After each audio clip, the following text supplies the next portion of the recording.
Good evening and welcome everyone to this live session on Indian polity with me, Jatin Verma. So guys, in this class we are going to deal with emergency, right?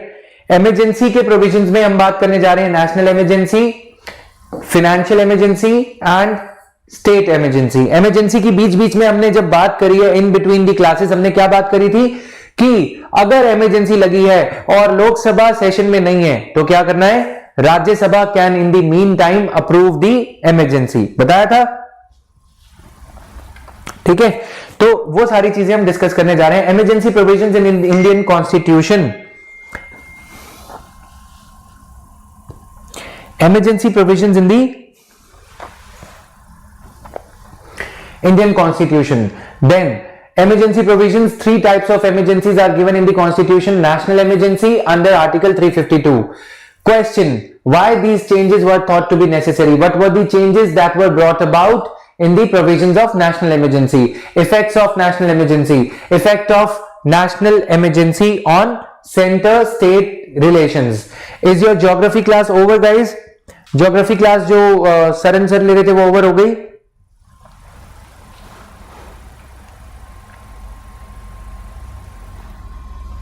All right. So, effect of national emergency on the life of Lok Sabha and State Assembly. Effect of national emergency on fundamental rights. Curtailment of judicial power. Impact of 44th Constitutional Amendment Act.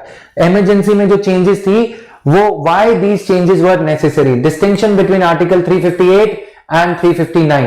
President's rule. Article 356. Grounds of imposition, parliamentary approval and duration. National emergency versus President's rule. Article 356. Scope of judicial review. Case of proper and improper use. National Commission ने क्या कहा है इस पे, ये सारे topics हम cover करने जा रहे हैं इस क्लास में। तो स्टार्ट करते हैं without much ado. Emergency provisions are contained in part 18 of the Constitution. Which part? Part 18 of the Constitution. Articles 352 से 360 तक emergency के provisions दे रखे हैं। 352 deals with national emergency. Very interesting topic. Provisions enable the central government to meet any abnormal situation effectively. Emergencies के दौरान abnormal situations को आसानी से डील किया जा सकता है। कैसे? फंडामेंटल राइट्स थोड़े कर्टेल हो जाते हैं, सिटीजन्स के पास फंडामेंटल राइट्स नहीं रहेंगे, सरकार बोलेगी अंदर चलो, सरकार बोलेगी 5 से ज्यादा लोग इकट्ठे नहीं हो सकते, वो सब चीजें इमरजेंसी है। अब कुछ बच्चे क्या कहते हैं कि सर सेक्शन 144 इमरजेंसी के इक्वल है, नहीं, emergency is an all together different thing, right. हाँ, इमरजेंसी भी और सेक्शन 144 धारा 144 यानी कि curfew, section 144 IPC both could be levied in, both could be applied to a local area. अब national emergency का पूरे नेशन में लगेगी जरूरी नहीं है, national emergency could well be applied to a particular part of the state, ठीक है। national emergency could very well be applied to a particular part, localized area, एक टाउन में भी लगाई जा सकती है, एक जिले में भी लगाई जा सकती है। लिखो, national emergency could be applied to a particular area also, छोटे से एरिया में भी लगाई जा सकती है। Done. How was your geography class? How was your geography class? लिख दो, मैं कमेंट्स में देख लूंगा। Rationality behind the incorporation of these provisions in the constitution is to safeguard the sovereignty, unity, integrity and security of the constitution. Rationality क्या है? ये rationality है। Article 352 defines the term cabinet as the council consisting of prime minister and other ministers of the cabinet rank. ठीक है, 352 में cabinet term पहले थी ही नहीं। अब ये कहा गया कि देखो पहले क्या हुआ था, इंदिरा गांधी रात में 2 बजे गई प्रेसिडेंट के पास में, ज्ञानी जैल सिंह के पास में, बोला इमरजेंसी लगा दो। ये कोई मजाक थोड़ी है, ठीक है। तो मतलब क्या है कि बोले इमरजेंसी लगा दो, अकेली चली गई, मतलब समझ रहे हो ना, तो अकेले प्रेसिडेंट के पास गई। अब ये क्या है, आर्टिकल 74 में लिखा है on the president has to act on the basis of aid and advice of council of ministers, aid and advice of council of ministers. President has to act on the basis of aid and advice.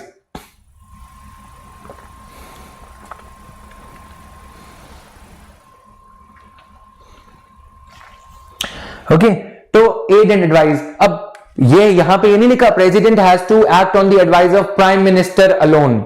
यहां पे क्या catch था पहले कि president has to act on the advice of council of ministers headed by prime minister. Headed by prime minister को कुछ इस तरह से इंटरप्रेट कर लिया, रॉन्गली इंटरप्रेट कर लिया, जिससे क्या हुआ कि प्राइम मिनिस्टर अकेले चली गई बिना किसी डॉक्यूमेंट के, बिना कोई ऐसा डॉक्यूमेंट जिसपे बाकी काउंसिल ऑफ मिनिस्टर्स के साइन किए हों, कुछ नहीं था, फिर भी ये हो गया, right. Article 352 defines the term cabinet as the council consisting of the prime minister and other ministers of the cabinet rank. Clear? So ये अब कैबिनेट टर्म का मीनिंग चेंज किया गया। कैबिनेट मतलब council consisting of the prime minister and other ministers out of council of ministers who are having cabinet minister का rank. अब हमने अपनी क्लासेस में कैबिनेट मिनिस्टर पढ़ा है। मिनिस्टर होते हैं दो तीन टाइप के, council of minister, minister of state, then cabinet ministers, the senior ones. तो एटलीस्ट इमरजेंसी रिकमेंड करते टाइम प्रेसिडेंट इमरजेंसी को इन्वोक करते हैं, प्रेसिडेंट के साइन चाहिए होते हैं। प्रेसिडेंट को इमरजेंसी अप्लाई करने से पहले प्राइम मिनिस्टर कैबिनेट के, प्राइम मिनिस्टर के और कैबिनेट मिनिस्टर्स के सिग्नेचर्स के बिना इमरजेंसी अब नहीं लगेगी। क्योंकि अगर कोई प्राइम मिनिस्टर को ये लगता है कि मेरे को कल, मान लो कि मैं प्राइम मिनिस्टर हूं, मेरे को ये लगता है कि मेरे को कल रिमूव कर दिया जाएगा,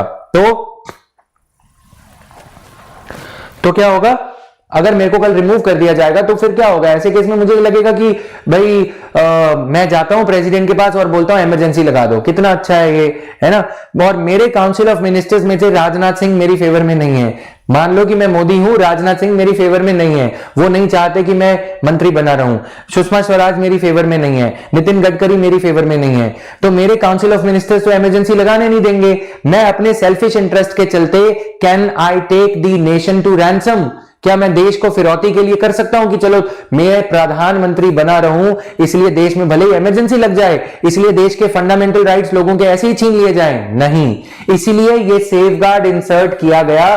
that is why this safeguard was inserted by 44th constitutional amendment act which says that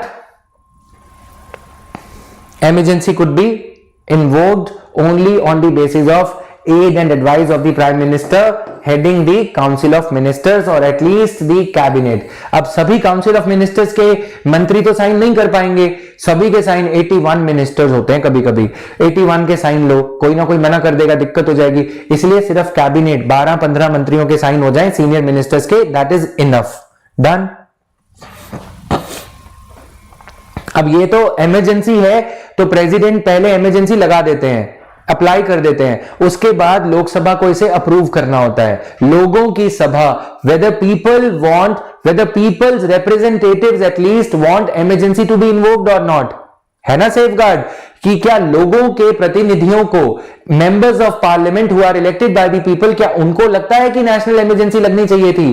ठीक है, 1-2 महीने के लिए तुमने लगा ली क्योंकि सिचुएशन इमरजेंट थी, चाइना हमारे खिलाफ वॉर कर रहा है या कुछ ऐसा, हमने लगा दी इमरजेंसी। बट लोगों की सभा यानी कि लोकसभा तो इसे अप्रूव करेगी, राज्यसभा तो इसे अप्रूव करेगी। यस, समझ में आया? ब्रॉडर कॉन्टेक्स्ट समझना, उसके बाद I will be filling in the details in the next half an hour. Done है?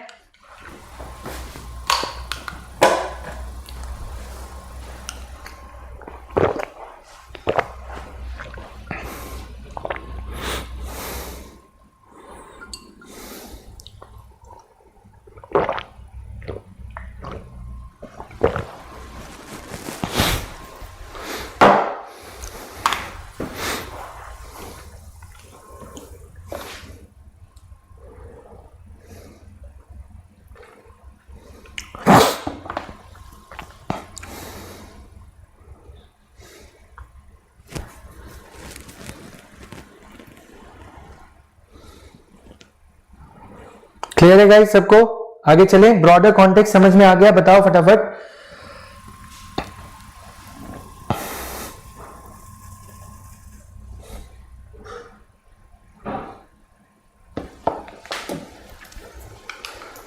So this is there. The Constitution stipulates 3 types of emergencies. अब हम समझते हैं 3 डिफरेंट प्रकार की इमरजेंसीज क्या हैं। क्या स्टेट गवर्नमेंट इमरजेंसी लगा सकती है? नहीं। क्या स्टेट गवर्नमेंट स्टेट इमरजेंसी लगा सकती है? No. State government can not invoke state emergency. लिखो लिखो शाबाश.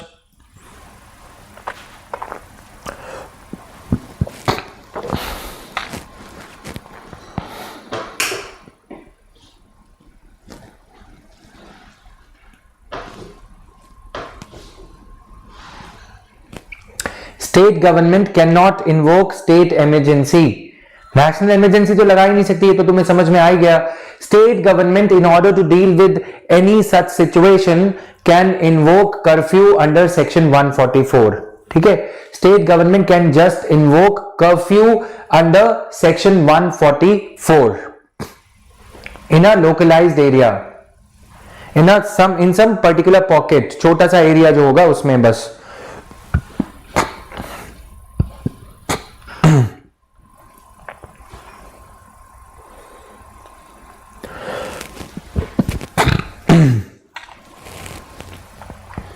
डन है.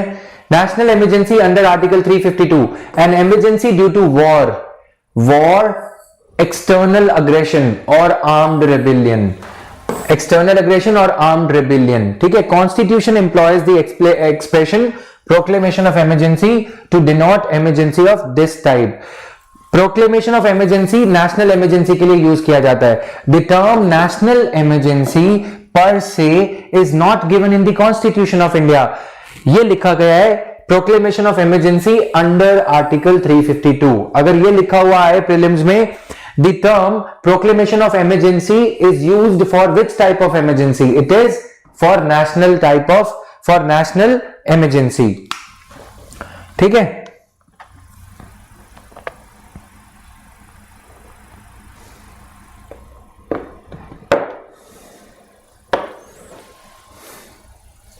Done. So the constitution employs the expression proclamation of emergency to denote an emergency of this type. State emergency under article 356, an emergency due to the failure of constitutional machinery in the states. State में every month, you can write down state emergency every month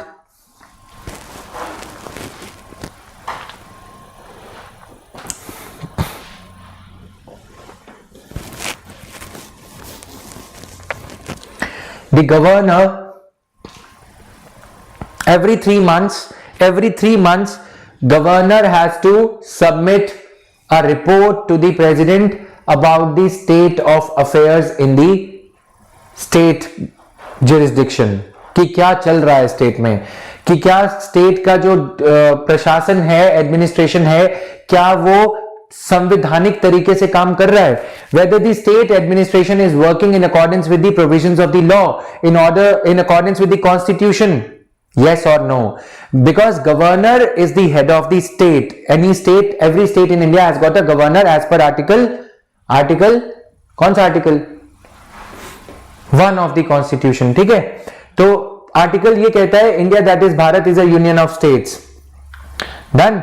So, however, a person could be appointed as a governor of more than one states. Done है?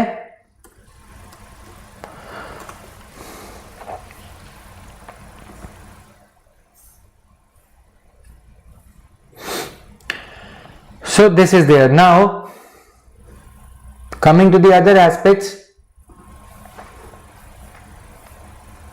Just 1 minute.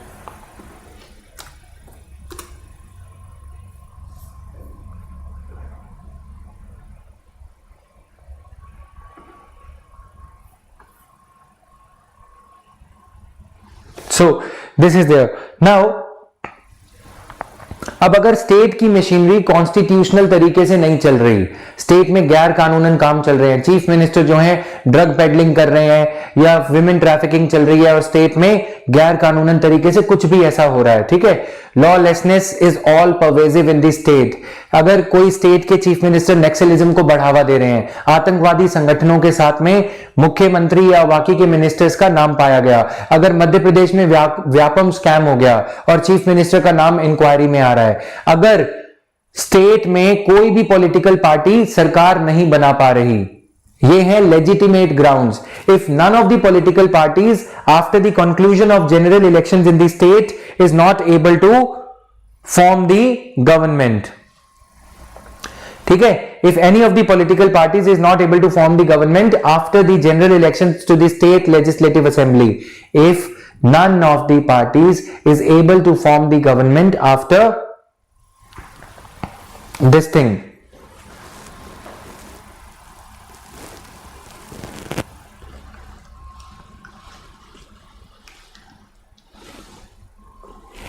After the general elections, तो हमने जो वो diagram देखे थे ना, चार diagram, चार कि किस किस को मौका देना चाहिए गवर्नर को, अगर गवर्नर ने ये चारों तरीके एक्सप्लॉइट कर लिए, if the governor has exhausted तरीका 1, मेथड 2, मेथड 3, मेथड 4, चारों तरीके कर लिए भाई, ना तो सिंगल लार्जेस्ट पार्टी से सरकार बन रही है, ना कोएलिशन से बन रही है, ना फिर किसी और से बन रही है, तो फिर स्टेट इमरजेंसी लगा दी जाती है। ठीक है, पॉलिटिकल रीजंस भी होते हैं, इसमें दिक्कत भी होती है। उत्तराखंड में जानबूझ के स्टेट ऑफ इमरजेंसी लगा दी, सरकार गिरा दी, बीजेपी ने कुछ एमएलए को खरीद लिया, इलेजिटिमेट रीजंस भी हैं, समझ में आया? लेजिटिमेट रीजंस भी हैं, इलेजिटिमेट भी हैं। तो स्टेट ऑफ इमरजेंसी, क्या स्टेट इमरजेंसी अंडर आर्टिकल 356 ये सिर्फ एक पर्टिकुलर राज्य की इमरजेंसी है? क्या स्टेट इमरजेंसी एक लोकल एरिया के लिए हो सकती है? एक स्टेट में पर्टिकुलर एरिया में लॉ एंड ऑर्डर प्रॉब्लम है, क्या वहां पे स्टेट इमरजेंसी लगाई जा सकती है? नहीं, वहां पे नेशनल इमरजेंसी लगाई जा सकती है। State emergency has to be in particular, पूरी स्टेट में वो इमरजेंसी लगती है। ठीक है, हाँ, ये किया जा सकता है, this could be done by the president, अगर वो लॉ एंड ऑर्डर की प्रॉब्लम पंजाब के, फॉर एग्जांपल ले रहा हूं, पंजाब के जो बॉर्डर डिस्ट्रिक्ट्स हैं, फरीदकोट, फिरोजपुर, जहां से पठानकोट, जहां से टेररिस्ट एंटर करते हैं, उन एरियाज में फंडामेंटल राइट्स कुछ ज्यादा क्रिपल हो जाएंगे और बाकी एरियाज में भी फंडामेंटल राइट्स अफेक्ट होंगे, लेकिन उतने नहीं होंगे जितने बॉर्डर एरियाज में होंगे।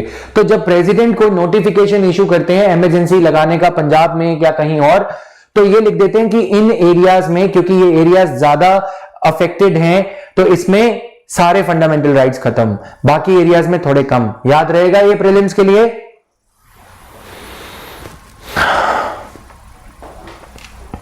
लेकिन देखो पता क्या होता है, अब मैं आपको इसको एग्जाम्पल से समझा देता हूं तो तुम्हें समझ में आ जाएगा मैं क्या कहना चाह रहा हूं। पंजाब में अगर टेररिज्म, इंसर्जेंसी की जो प्रॉब्लम है बहुत ज्यादा इंक्रीज हो गई, दिस इज पंजाब, ठीक है, लेकिन ये जो बॉर्डर डिस्ट्रिक्ट्स हैं, जो पंजाब से सटे इलाके हैं, वहां पे खालिस्तान की डिमांड की मूवमेंट बहुत ज्यादा हो रही है। अब क्या होगा कि पंजाब पुलिस को फंडामेंटल राइट्स को दरकिनार करते हुए, डिसरिगार्डिंग दी फंडामेंटल राइट्स, आर्टिकल 356 की इमरजेंसी लगा दी। अब स्टेट में, पंजाब में क्या होगा, पुलिस की जिप्सी, जो उस टाइम पे जब क्या था कि फंडामेंटल राइट्स क्रिपल्ड हैं इन स्टेट्स में, इन एरियाज में, फरीदकोट, फिरोजपुर, पठानकोट, ऐसे, ठीक है, पुलिस इनको ट्रेस कर रही है, इन आतंकवादियों को। ये आतंकवादी, इन्होंने देखा कि यहां पे फंडामेंटल राइट्स बिल्कुल नहीं है, ठीक है, 5 से ज्यादा लोग इकट्ठे नहीं हो सकते, ये सारा कुछ आर्टिकल 356 में लिख दिया। लेकिन ये लोग फिर पता क्या करते हैं, ये बाहर हाइड आउट बना लेंगे, यानी कि उस डिस्ट्रिक्ट में, पटियाला में, जहां पे इमरजेंसी नहीं है, लेकिन बाकी डिस्ट्रिक्ट्स में, बाकी एरियाज में अटैक करेंगे और फिर यहां पहुंच जाएंगे। समझ में आया? फायदा उठाएंगे ना इस चीज का कि यहां पे फंडामेंटल राइट्स हैं, 5 से ज्यादा लोग हथियार अपने शॉल में लपेट लेंगे, घुमा लेंगे और इकट्ठे हो गए। अमृतसर में भिंडरा वाला जो है गोल्डन टेंपल में घुस जाएगा, बोलेगा कि भाई यहां पे इमरजेंसी नहीं है, ठीक है। मूवमेंट जो है खालिस्तान का लेजिटिमेट था, इलेजिटिमेट था, I am not discussing about that thing, that is a controversial thing, I am not going into that, ठीक है। ऑपरेशनल ब्लू स्टार हुआ, जो भी हुआ, मेरा कंसर्न सिर्फ यह है, तुम्हें यह समझ में आ गया कि अगर यहां पे सारे फंडामेंटल राइट्स क्रिपल्ड हैं, तो यहां पे भी फ्रीडम ऑफ एसोसिएशन वगैरह कुछ कुछ फंडामेंटल राइट्स क्रिपल्ड हो सकते हैं। तो पंजाब में इमरजेंसी लगाई पूरी स्टेट में, हाँ, फंडामेंटल राइट्स पूरे के पूरे पूरी स्टेट में भले ही नलिफाई ना किए जाएं for the time being, suspend ना किए जाएं फॉर द टाइम बिंग। अब तो समझ आ गया, अब तो समझ आ गया ना सबको? Ifti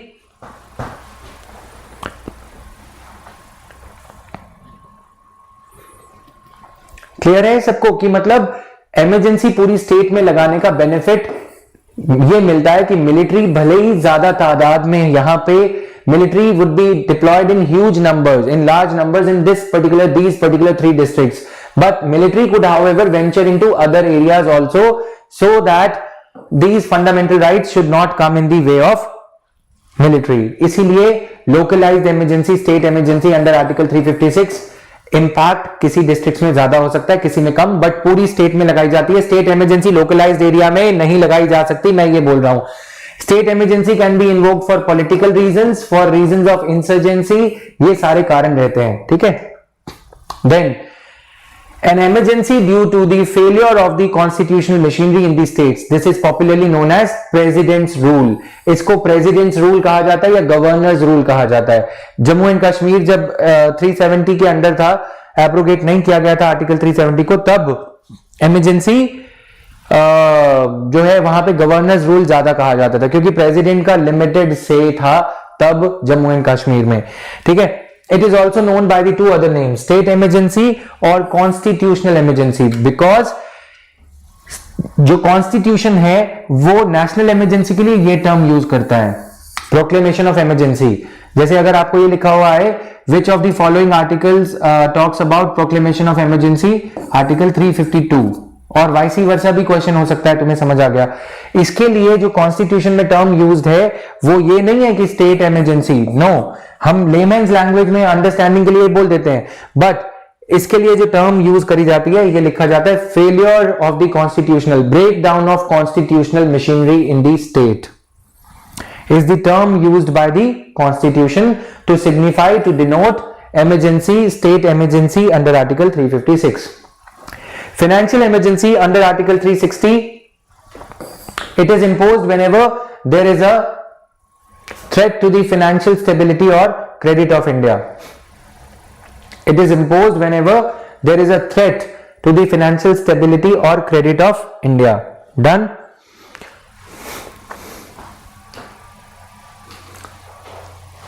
National emergency under article 352. National emergency under article 352. चलें आगे, इसको डिटेल में स्टडी कर रहे हैं।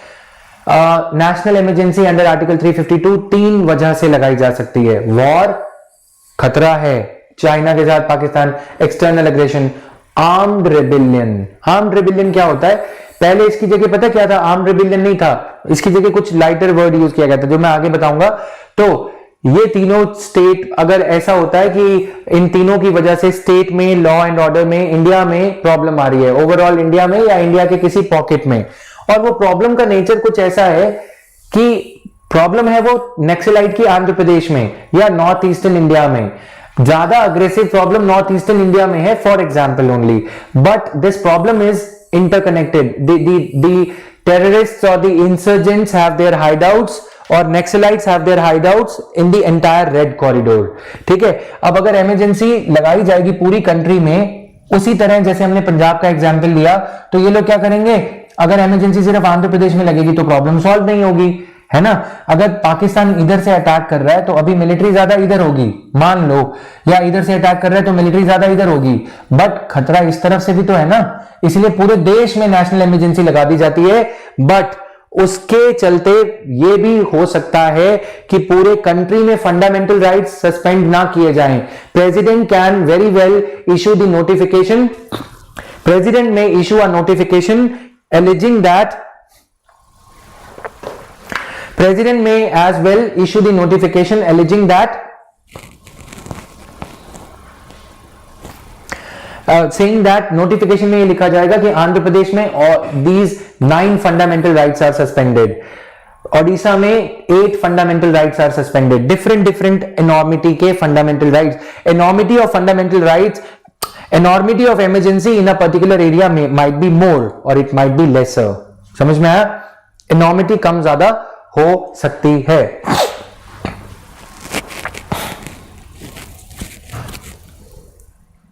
Done? President can declare a national emergency even before the actual occurrence of war or external aggression or armed rebellion if he is satisfied that there is an imminent danger। President can declare a national emergency even before the actual occurrence of war or external aggression or armed rebellion if he is satisfied that there is an imminent danger।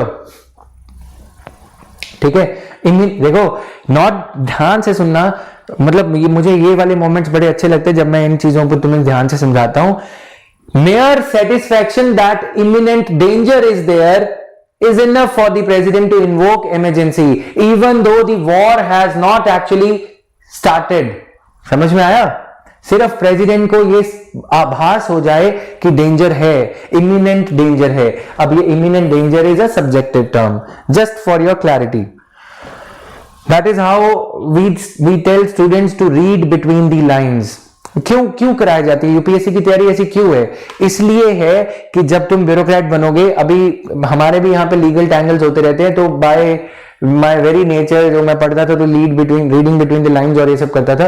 तो अभी हम drafting वगैरह ऐसे करते हैं employment agreements, contracts की, that we play with the words, right? Playing with the words is something that helps you drafting a particular line in a particular way that the other person will think it कि हाँ naive सी line है, but that could well be used. जैसे lawyers use करते हैं ना, तो constitution lawyers ने लिखा था, तो उन्होंने ये कैची टर्म्स यूज करी थी जो कि यूपीएससी जिन पे तुम्हें पकड़ के धोती है, राइट? यस. तो 38th Amendment Act of 1975 made a change. पहले तो ये सारी चीजें थी that president can also issue different proclamations on the grounds of war. तो मैंने बोला कि एक एरिया में तो वॉर के चलते हो सकती है, एक एरिया में आर्म्ड रेबिलियन चल रहा है नक्सलाइट्स के द्वारा. अब अगर देखो यहां पे पंजाब में वॉर, पाकिस्तान के साथ में वॉर हो रहा है, उसके चलते हो गई, ठीक है? यहां से इंसर्जेंसी की वजह से हो गई. यहां पे ये हो सकता है कि आर्म्ड रेबिलियन स्टेट के खिलाफ गोलियां चलाई जा रही हैं, right? President 38th amendment act 1975 ने यह कहा कि जहां पे पॉलिटिशियन सिर्फ इंदिरा गांधी के खिलाफ हल्ला बोल रहे हैं, वहां पे आर्म्ड रेबिलियन के लिए इमरजेंसी लगाई जा सकती है. जहां पे स्टेट के खिलाफ सीधा विद्रोह हो रहा है, वॉर की सिचुएशन है, वहां पे अलग तरह की emergency. Clear? External aggression, armed rebellion or imminent danger thereof, whether or not there is a proclamation already issued by him and such proclamation is in operation. National emergency under Article 352, it made the declaration of a national emergency immune from the judicial review. When a national emergency is declared on the ground of war or external aggression, it is known as external emergency. When a national emergency is declared on the ground of war or external aggression, it is known as external. Constitution में कौन सी terms use होती हैं? Grounds of war और external aggression. इस emergency को हम layman language में हम क्या कहते हैं यूपीएससी वाले? External emergency. ठीक है? कॉन्स्टिट्यूशन में term external emergency, national emergency, state emergency is not mentioned. Done. On the other hand, when the emergency is declared on the ground of armed rebellion, it is known as internal emergency. ठीक है? इसको क्योंकि ये internal reasons की वजह से, country के बीच में ही आर्म्ड रेबिलियन हो रहा है, कंट्री के अपने जुरिस्डिक्शन में ही आर्म्ड रेबिलियन हो रहा है ना? कि जैसे ये इंडिया है, तो इंडिया के बीचों बीच नक्सलाइट्स और जम्मू एंड कश्मीर में कुछ प्रॉब्लम हो गई, तो इस वजह से जो इमरजेंसी है उसे इमरजेंसी, आर्म्ड रेबिलियन वाली इमरजेंसी को हम लेमैन्स लैंग्वेज में इंटरनल इमरजेंसी कह देते हैं. Emergency because of internal law and order troubles. Done. तो 42nd amendment act enabled the president to limit the operation of a national emergency to a specific part of India. Even it could be jurisdiction of a particular थाना, police station. 2 police station में, पूरे town में भी नहीं. जैसे मेरा जो birth town है वहां पे 2 पुलिस स्टेशन हैं. एक तुम्हारे वहां पे भी ऐसा होगा, एक सदर थाना, एक लोकल थाना. सदर थाना होता है जो सिटी के बॉर्डर्स के जो क्राइम्स होते हैं, इंटरसिटी जो क्राइम्स होते हैं उनको डील करता है. जो सिटी के चुंगी या ऑक्ट्रॉय सिटी के बॉर्डर के पास जो क्राइम होता है, सिटी पुलिस स्टेशन होता है ना, एक सदर पुलिस स्टेशन होता है. तो 2 थानों में से एक थाने की जुरिस्डिक्शन में जितना एरिया आता है उस पे भी इमरजेंसी लगाई जा सकती है. ये एनेबलमेंट कहां से आई? 42nd amendment act, Indira Gandhi सरकार. ब्लॉक लेवल के अंदर एक पर्टिकुलर थाने की जुरिस्डिक्शन पे भी. प्रोक्लेमेशन ऑफ नेशनल इमरजेंसी में be applicable to entire country और अ पार्ट ऑफ इट. यहां पे गलतियां नहीं होनी चाहिए. 44th amendment act of 1978 changed the emergency provisions in the following manner. It substituted the words armed rebellion for internal disturbance. It substituted the words armed rebellion for internal disturbance. Right? Then originally the constitution mentioned internal disturbance as the third ground for proclamation of a national emergency, but the expression was too vague and had a wider connotation. Originally the constitution mentioned internal disturbance as third ground. अब internal disturbance तो ये भी हो सकता है मेरे जैसा आलू लेके चला गया, मारने शुरू कर दिए सरकार की गवर्नमेंट की बिल्डिंग्स पे, तो सरकार ने बोला इमरजेंसी लग गई, इमरजेंसी लगा दो, लॉ एंड ऑर्डर प्रॉब्लम है। ये तो बहुत ही वेग हुआ। अब कुछ लोग सिनेमा हॉल से गदर मूवी देख के निकले, उन्होंने पत्थर उठा लिए, है ना, या उन्होंने आलू उठा लिए, या छोटी मोटी वारदात करनी शुरू कर दी, तो ये तो गलत हो जाएगा। सरकार के हाथ में बहुत ज्यादा पावर हो जाएगी कि देखो लॉ एंड ऑर्डर प्रॉब्लम है, सारे प्रेस को बंद कर दो, सारे शोरूम्स बंद कर दो, ये चीजों की वजह से। इसलिए इसको डिफाइन किया गया on the grounds of armed rebellion. Armed मतलब होता है जब आपने बंदूक उठा ली, लोगों के हाथों में, या नेक्सलाइट्स के या इंसर्जेंट्स के हाथों में, या सेपरेटिस्ट मूवमेंट है, तब आप ये कर सकते हो। इंटरनल डिस्टर्बेंस वाज अ वेग term, so this thing was clear now. Yes, JNU case कह सकते हो प्रवीण, ठीक है। प्रवीण आपके पास मैगजीन पहुंच गई?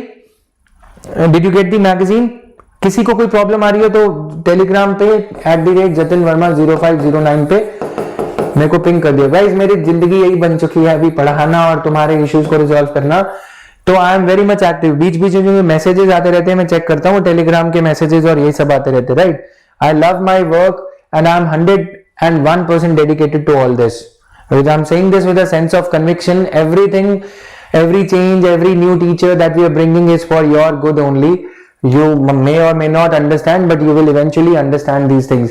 तो मेरे तुम्हारे कोई भी मैसेज वगैरह आता है, 99% मैसेजेस पे मेरी नजर जाती है, ठीक है। कोई भी किसी को भी कोई इशू हो, गलती हो जाती है कभी कि मिस आउट हो जाता है, या फिर ये सोचता हूँ कि टीम को रात को 12 बजे पिंग करूं या नहीं करूं, कि 1 बजे बोलूं या नहीं बोलूं, बट 1 बजे तक मैं अपने फोन के साथ ही होता हूं, ठीक है। तो पिंग कर सकते हो किसी को कोई इशू है। अब तुम लोग ये मत करना सर ये लोग आलू फेंकते हैं वहां से, आलू नहीं फेंकने, जो जेन्युइन इशू हो उसके लिए ही इमरजेंसी लगानी है, समझ रहे हो ना। नाउ अक्टूबर की मैगजीन नहीं, अभिषेक इस पे टेलीग्राम आईडी पे तो यहाँ पे पिंग कर दो प्लीज।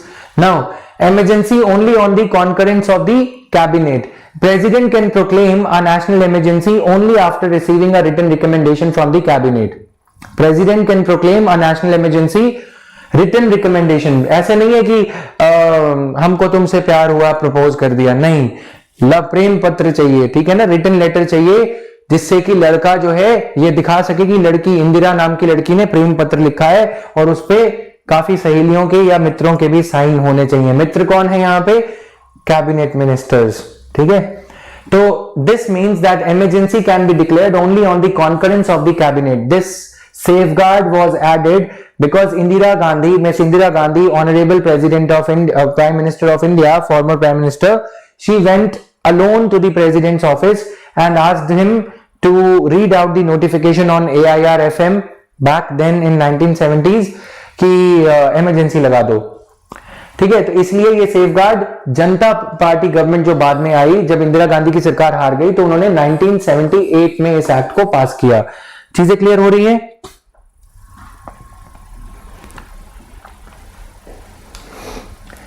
ठीक है। Question, why these changes were thought to be necessary? 1975 में the then prime minister Indira Gandhi advised the president to proclaim emergency without consulting her cabinet. Cabinet was informed after, मतलब ये जैसे तुमने भाग के शादी कर ली, उसके बाद तुमने घर वालों को बता दिया। Cabinet was informed of the proclamation after it was made as a fait accompli. 44th Amendment Act of 1978 introduced this safeguard to eliminate any possibility of the Prime Minister alone taking a decision in this regard. 38th Amendment Act of 1975 made the declaration of a national emergency immune from the judicial review.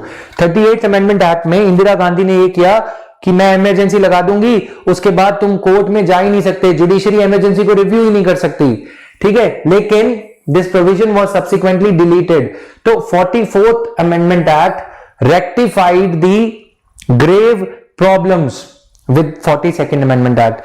The extra constitutional provisions of Constitution were deleted by 44th Amendment Act. So 44th Amendment Act nullified some of the most objectionable provisions of 42nd constitution, 42nd constitution को mini constitution कहा जाता है। क्यों? इतना बड़ा लंबे चौड़े changes उसमें लाए गए, ठीक है, इस वजह से इसने काफी चीजें वो सुधार दी, ठीक है। मिनर्वा मिल्स केस में अब जो बची बची चीजें थी, जो आप देखोगे कि right to property was deleted by 44th amendment act only. Please write down, right to property as a fundamental right under article 19 clause 1 subclause G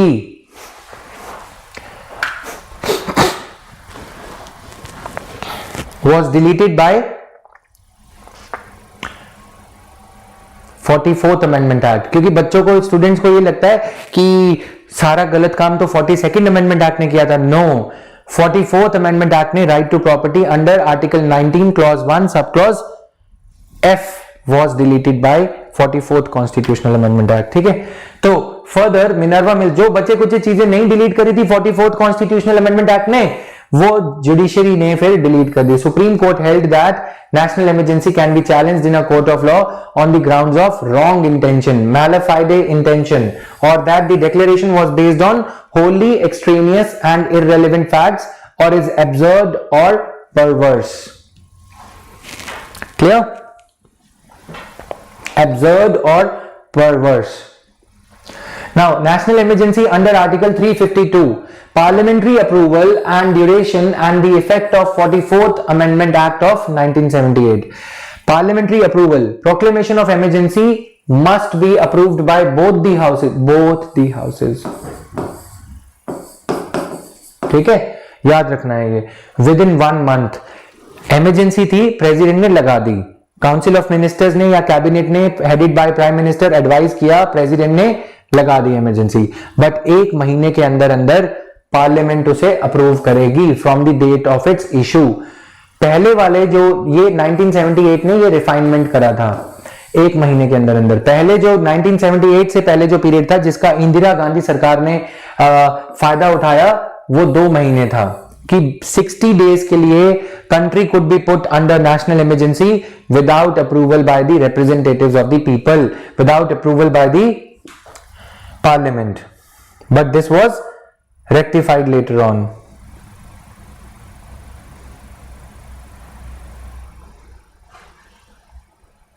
Got it?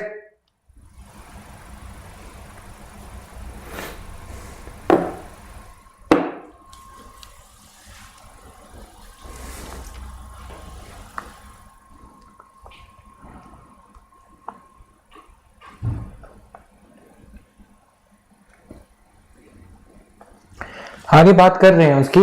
Scenario where emergency is issued at a time when Lok Sabha is dissolved. If a proclamation of emergency is issued at a time when Lok Sabha has been dissolved or dissolution of Lok Sabha takes place during 1 month, यानी कि president ने क्या किया, president और prime minister दोनों मिल गए। एक case scenario ऐसा भी हो सकता है, प्रेसिडेंट और प्राइम मिनिस्टर दोनों की मिली भिगत हो गई।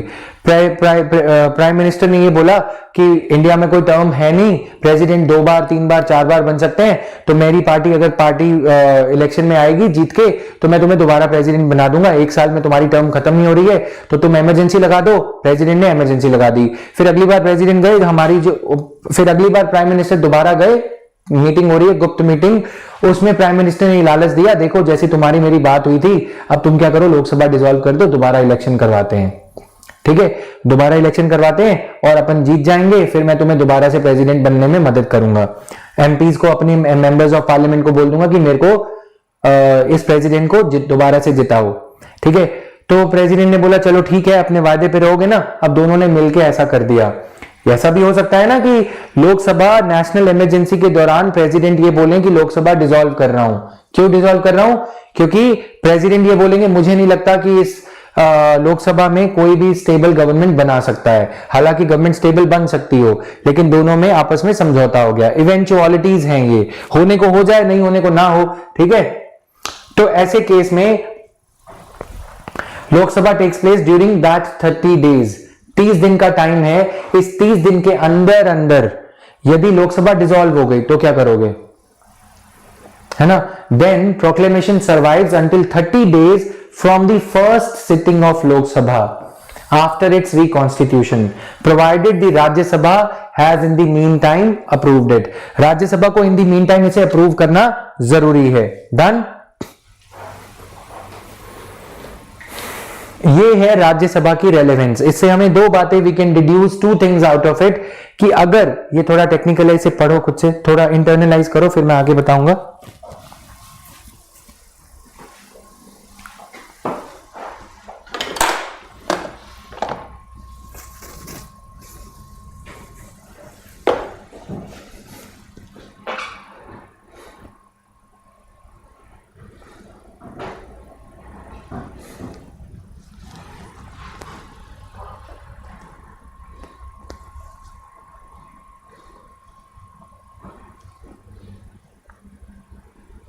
पढ़ लिया?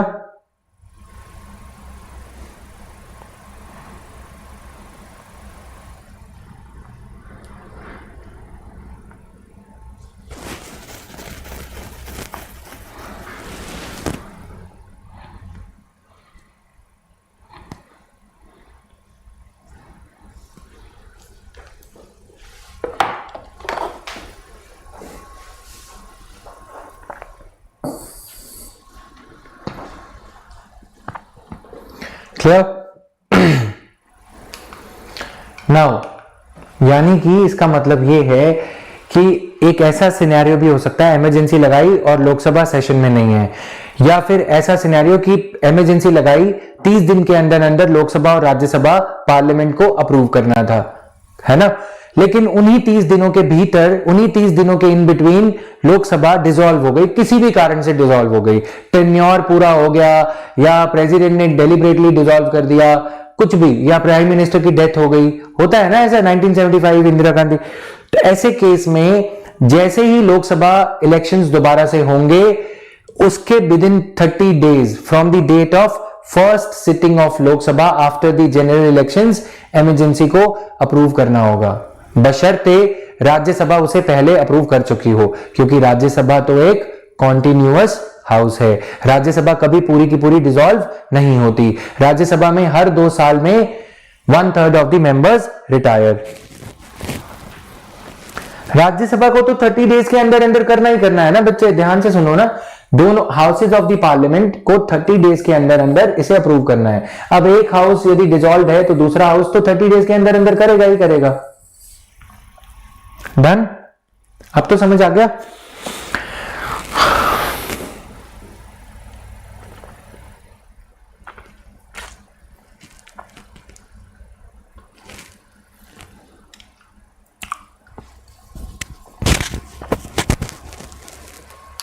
चलो आगे. Periodical parliamentary approval. कभी कभी क्या होता है, इलेक्शन कमीशन ये कह दे कि भाई इलेक्शंस नहीं हो पाएंगे, या बार बार गवर्नमेंट को ये लगता है कि इमरजेंसी अभी और चलेगी और चलेगी, 3 साल तक वॉर ही चल रहा है, चाइना के साथ में रिलेशन सही नहीं हुए या कुछ ऐसा. इफ दी अप्रूव्ड, अगर इमरजेंसी एक बार अप्रूव हो गई तो इसका मतलब ये नहीं है कि वो चलती रहेगी, राइट. इसका मतलब ये है कि फिर ऐसा नहीं है. आदित्य अभी आगे सुनो, इलेक्शन कमीशन अगर ये बोल दे, पूरी चीजें आगे आएंगी, तुम लोग ना मतलब अभी थोड़ा रुक जाओ. अगर दोनों हाउसेज पार्लियामेंट के पीरियोडिकली अप्रूव करते रहेंगे तो ही इमरजेंसी कंटिन्यू हो पाएगी. अब पीरियोडिसिटी क्या है? हर 6 महीने, ठीक है. If approved by both the houses of the parliament, emergency continues for the 6 months at a stretch. पहली बार अप्रूव करी, 6 महीने तक इमरजेंसी रही, ठीक है. And can be extended for indefinite period with an approval of parliament for every 6 months. हर 6 महीने में emergency दोबारा दोबारा लगाते रहो, पार्लियामेंट अप्रूव करती रहे, काम चलता रहेगा. 1978 से पहले क्या था, प्रोटेक्शन कम थी. 1978 में जब इमरजेंसी का पहली बार मिसयूज हुआ, लोगों में आक्रोश था, और जनता पार्टी गवर्नमेंट ने, जो नई पार्टी आई थी, उन्होंने इस आक्रोश को समझा. उन्होंने जानबूझ के जनता को अपील करने के लिए कहा कि पहले तो ऐसा होता था, emergency once approved by the parliament could remain in operation as long as cabinet desired. यानी कि कैबिनेट था पहले, parliamentary approval, periodic parliamentary approval was not there, it was just the approval by the cabinet. समझ में आया? Parliament की approval की जरूरत ही नहीं थी. लेकिन अब 44th कॉन्स्टिट्यूशनल अमेंडमेंट एक्ट ने जो देखा कि इसका मिसयूज कैसे किया जा सकता है, तो उसको सही कर दिया. अब ये कह दिया कि पार्लियामेंट अप्रूव करेगी, पार्लियामेंट का अप्रूवल लेना मुश्किल है क्योंकि वहां पे ओपोजिशन के मेंबर्स भी होंगे। डन।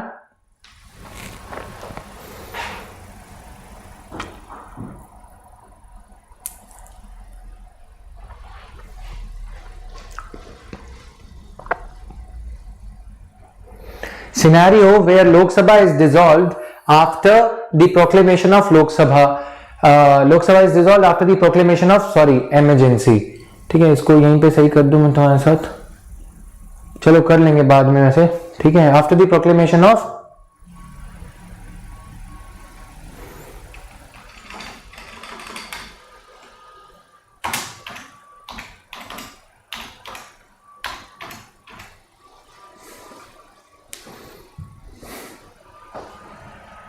डन।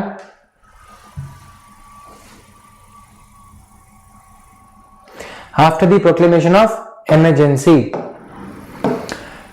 अब यहां पे takes place during the period of, if dissolution of Lok Sabha during takes place during the first 6 months of emergency, emergency लगाई गई, 30 days में इमरजेंसी अप्रूव करनी थी, टोटल कितने टाइम के लिए चल सकती है, 5 more months, 1 month के अंदर अंदर अप्रूव करी, 150 दिन और हैं, है ना, टोटल 180 डेज। अब इन 180 डेज के अंदर अंदर 150 डेज के अंदर अंदर अगर लोकसभा डिसॉल्व हो जाती है तो क्या होगा, ठीक है, विदाउट अप्रूविंग दी फर्दर कॉन्टिन्यूएंस, अगर तो लोकसभा डिसॉल्व होने से पहले फर्दर कॉन्टिन्यूएंस ऑफ इमरजेंसी को अप्रूव कर दे इन्हीं पहले 6 महीनों में तो ठीक है, लेकिन अगर अप्रूव नहीं किया तो proclamation of emergency survives until 30 days, again वही चीज दोबारा से फिर और 30 दिन के अंदर अंदर, यानी कि emergency once approved can continue for a period of 60 days plus 6 months plus extra 1 month, है ना, फर्स्ट सिटिंग ऑफ लोकसभा के लिए। ठीक है, कहने को लिखा है 6 months, लेकिन अगर लोकसभा डिसॉल्व हो जाती है देन 7 months हो जाएंगे।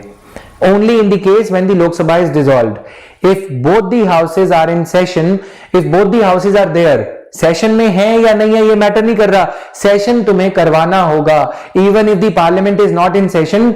अगर पार्लियामेंट का सेशन हुआ उसके बाद इमरजेंसी लगा दी, कर सकते हैं ना प्राइम मिनिस्टर कोई भी ऐसा कि पार्लियामेंट का सेशन खत्म हुआ और इमरजेंसी लगा दी। इमरजेंसी लगने के पहले दिन से लेकर 30वें दिन के अंदर अंदर, from the first day till the 30th day, Lok Sabha का सेशन 85 के अंदर अंदर आर्टिकल 85 के तहत प्रेसिडेंट को कन्वीन करवाना होगा। समझ में आया? ठीक है, प्रेसिडेंट मस्ट कन्वीन। प्रेसिडेंट की क्या औकात है, प्रेसिडेंट थोड़ी ना कर रहे हैं यहां पे। 74 के अंदर काउंसिल ऑफ मिनिस्टर्स प्रेसिडेंट को कह रही है कि सेशन कन्वीन करवाओ। अगर सेशन कन्वीन नहीं किया, 30 दिन के अंदर सेशन ना हुआ, अगर लोकसभा नहीं आई तो इमरजेंसी खत्म। ठीक है, तो लोकसभा अगर डिसॉल्व हो जाती है पहली दफा, for the first time if the Lok Sabha approves the emergency and then it is dissolve, उसके बाद क्या होगा,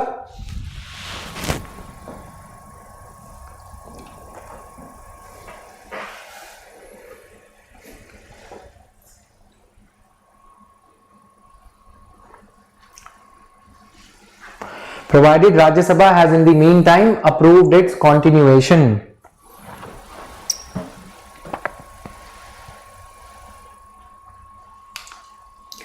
Then approval by the special majority. Every resolution approving the proclamation of emergency or its continuance must be passed by either house of the parliament by a special majority, that is a majority of the total membership of that house and a majority of not less than 2/3 of the members of that house present and voting.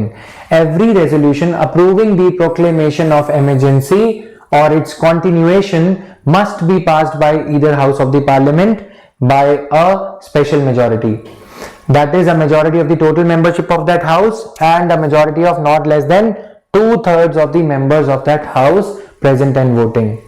Special majority for approval of emergency.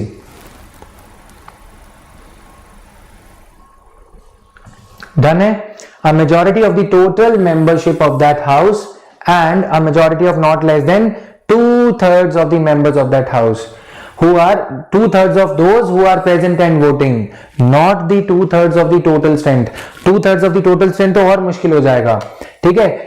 Total membership का 50% ही काफी है। Majority का मतलब 50% plus 1, ये तो हम कर चुके हैं ना, टाइप्स ऑफ मेजॉरिटी हमने कवर किया था अपनी क्लास में। Before the 44th Constitutional Amendment Act, such resolution could be passed by a simple majority, यानी कि 50% of those who are present and voting। कितना सिंपल था इमरजेंसी लगाना, ठीक है। This safeguard was inserted by 44th Constitutional Amendment Act। तो we have now dealt with proclamation of emergency, ठीक है। प्रोक्लेम कैसे होगी, क्या कितने टाइम तक चलेगी, वैलिडिटी कितनी होगी, क्या होगा अगर लोकसभा डिसॉल्व हो गई, क्या होगा अगर लोकसभा ने अप्रूव नहीं किया, 30 डेज तक सरवाइव करेगी इमरजेंसी। अब हम डील करने जा रहे हैं effects of national emergency. Emergency लग गई, कॉन्टिन्यूएशन में है 6 मंथ्स या उसके बियॉन्ड भी। Proclamation of emergency has drastic and wide-ranging effects on political system. These consequences can be grouped into 3 categories: effect on center-state relations, effect on the life of Lok Sabha and State Assembly, and effect on the fundamental rights. ठीक है, effect on center-state relations, effect on the life of Lok Sabha and State Assembly, effect on fundamental rights.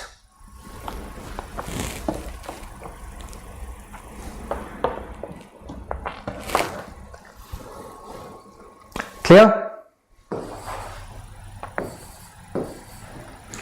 While a proclamation of emergency is in force, normal fabric of the center-state relations undergoes a basic change. While a proclamation of emergency अगर force में हो तो center-state relations, there are 3 heads. Let me give you a glimpse of them first so that you are able to put them into the right frame in your mind. पहला effect on center-state relations.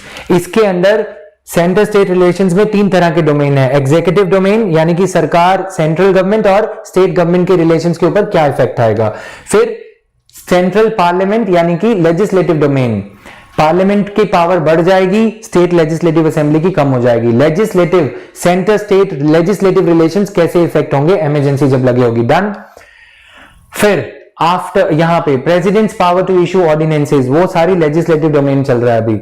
फिर उसके बाद centre state financial domain पे इसका क्या effect होगा, ठीक है। 3 हेड्स के अंदर हम effect of national emergency on centre state relations पढ़ेंगे। फिर effect of national emergency on life of Lok Sabha, ये भी बढ़ सकती है, बहुत सारे इफेक्ट्स हैं, ठीक है। Effect of national emergency on state legislative assembly, ये भी देखेंगे। फिर effect of national emergency on our fundamental rights, यानी कि effect of national emergency on centre state relations, effect of national emergency on tenure of Lok Sabha जो कि ordinarily 5 साल होता है, extent of national the effect of national emergency on individual citizens fundamental rights.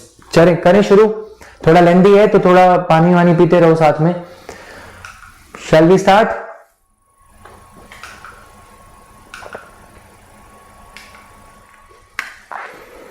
Effects on center-state relations, effect on the life of Lok Sabha and State Assembly, effect on fundamental rights. Then, while a proclamation of emergency is in force, the normal fabric of the center-state relations undergoes a basic change. This can be studied under 3 broad domains.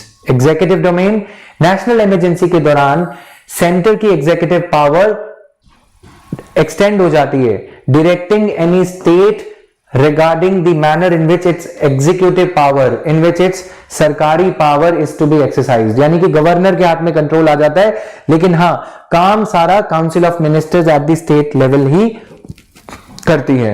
Done.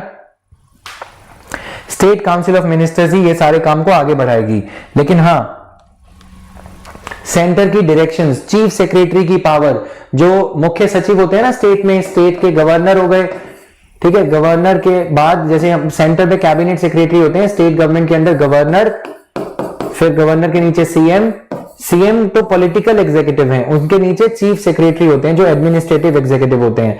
Cabinet secretary at the central level, union level की बात करें तो president, president के नीचे prime minister, और cabinet मंत्रियों का जो सेक्रेटेरिएट है, कैबिनेट सेक्रेटरी एक इंडिविजुअल चीफ सेक्रेटरी से डायरेक्टली इनके ऑफिस में जो बाकी के आईएएस ऑफिसर्स होते हैं वो कोऑर्डिनेट करते हैं।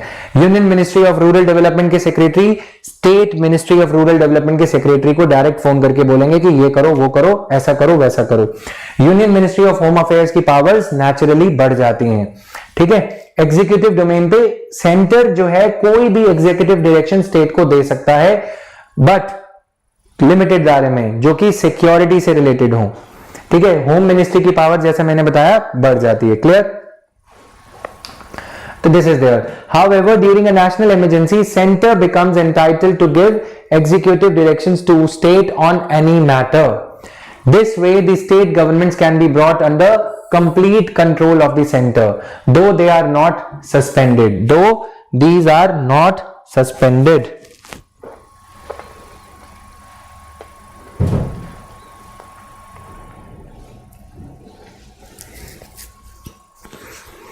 This way the state governments can be brought under complete control.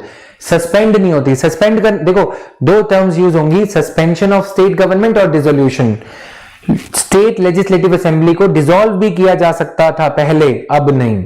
Suspend करना नहीं, सस्पेंड नहीं होती। मैंने बताया ना कि गवर्नर के कंधे पे रख के सेंटर इंस्ट्रक्शंस देता है। काम किसको करना है, पावर किसके हाथ में, चीफ मिनिस्टर के हाथ में। लेकिन डायरेक्शंस कहां से आ रही हैं, यूनियन मिनिस्ट्री के हिसाब से। ठीक है, डायरेक्शंस आती हैं, बट ये नहीं कहा जाता कि तुम साइड हो जाओ। जब स्टेट इमरजेंसी लगती है ना 356 वाली, तब state council of ministers, chief minister सब साइड हो जाते हैं, चीफ सेक्रेटरी और गवर्नर मिलकर स्टेट चलाते हैं, वो अलग चीज है।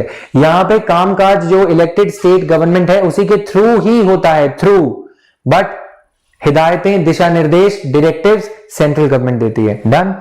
नाउ लेजिस्लेटिव डोमेन के ऊपर क्या इंपैक्ट आता है, extended jurisdiction of parliament. National emergency के कार्यकाल के दौरान parliament becomes more empowered, parliament becomes empowered to make laws on any subject mentioned in even the state list. Clear? Although legislative power of a state legislature is not suspended. State की legislative power parallelly चलती रहती है, but parliament भी यदि चाहे तो state के किसी कानून पे, स्टेट की किसी लिस्ट में दिए गए सब्जेक्ट पे, फॉर एग्जाम्पल हेल्थ पे, लॉ बना सकती है। Where is Priyanka? Is Priyanka there in this class?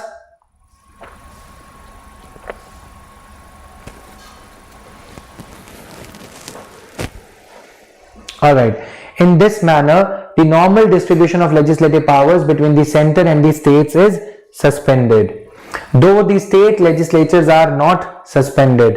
So, in this manner, the constitution becomes unitary rather than federal. Federal का मतलब होता है जहां सेंटर और स्टेट्स पावर को शेयर करते हैं। ओके प्रियंका, ठीक है। लेकिन यहां पे क्या हो रहा है, सेंटर और स्टेट्स पावर को शेयर नहीं कर रहे, अब सारी पावर सेंटर के पास है। थियोरेटिकली बस हम ये कह देते हैं कि state legislatures are not suspended. Done.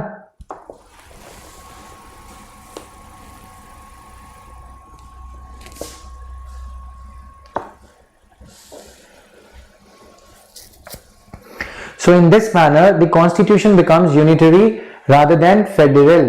Clear? Now, effects of national emergency. After the national emergency is withdrawn, laws made by the parliament on the state subjects during a national emergency become inoperative 6 months after the emergency has ceased to operate. अब national emergency withdraw हो गई, तो laws जो उस time पे पास हुई थी कितने टाइम के लिए चलेंगी, 6 मंथ्स के लिए।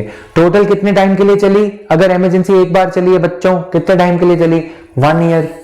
6 महीने इमरजेंसी के, 6 महीने और।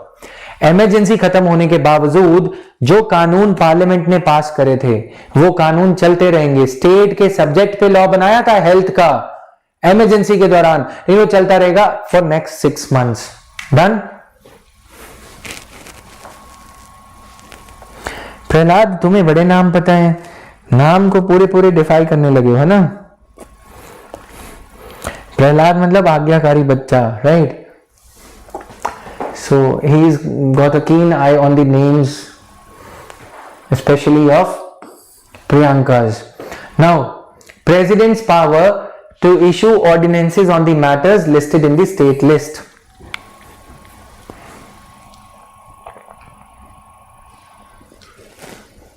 ठीक है। प्रेसिडेंट जो है, अब देखो सिंपल सी बात है, अब पार्लियामेंट ने इमरजेंसी लगाई, पार्लियामेंट की छुट्टी हो गई, उसके बाद ordinance making power is parallel. हमने ये पढ़ा था ना, जिस जिस मैटर पे सेंट्रल लॉ बना सकता है, ये central parliament union parliament law बना सकती है, उस मैटर पे कौन लॉ बना सकता है? प्रेसिडेंट ऑर्डिनेंस पास करके भी एक टेम्परेरी लॉ बना सकते हैं। तो जब पार्लियामेंट की पावर एक्सटेंड हो रही है तो प्रेसिडेंट की पावर भी एक्सटेंड हो रही है। अगर यूनियन पार्लियामेंट सेशन में नहीं है तो प्रेसिडेंट स्टेट लिस्ट में दिए गए किसी भी सब्जेक्ट पे ऑर्डिनेंस पास कर सकते हैं। बाद में जब पार्लियामेंट रिकन्वीन होगी तो उसे पास अप्रूव कर देगी, उसे बिल को ऑर्डिनेंस बिल बना के पास कर देगी, ठीक है।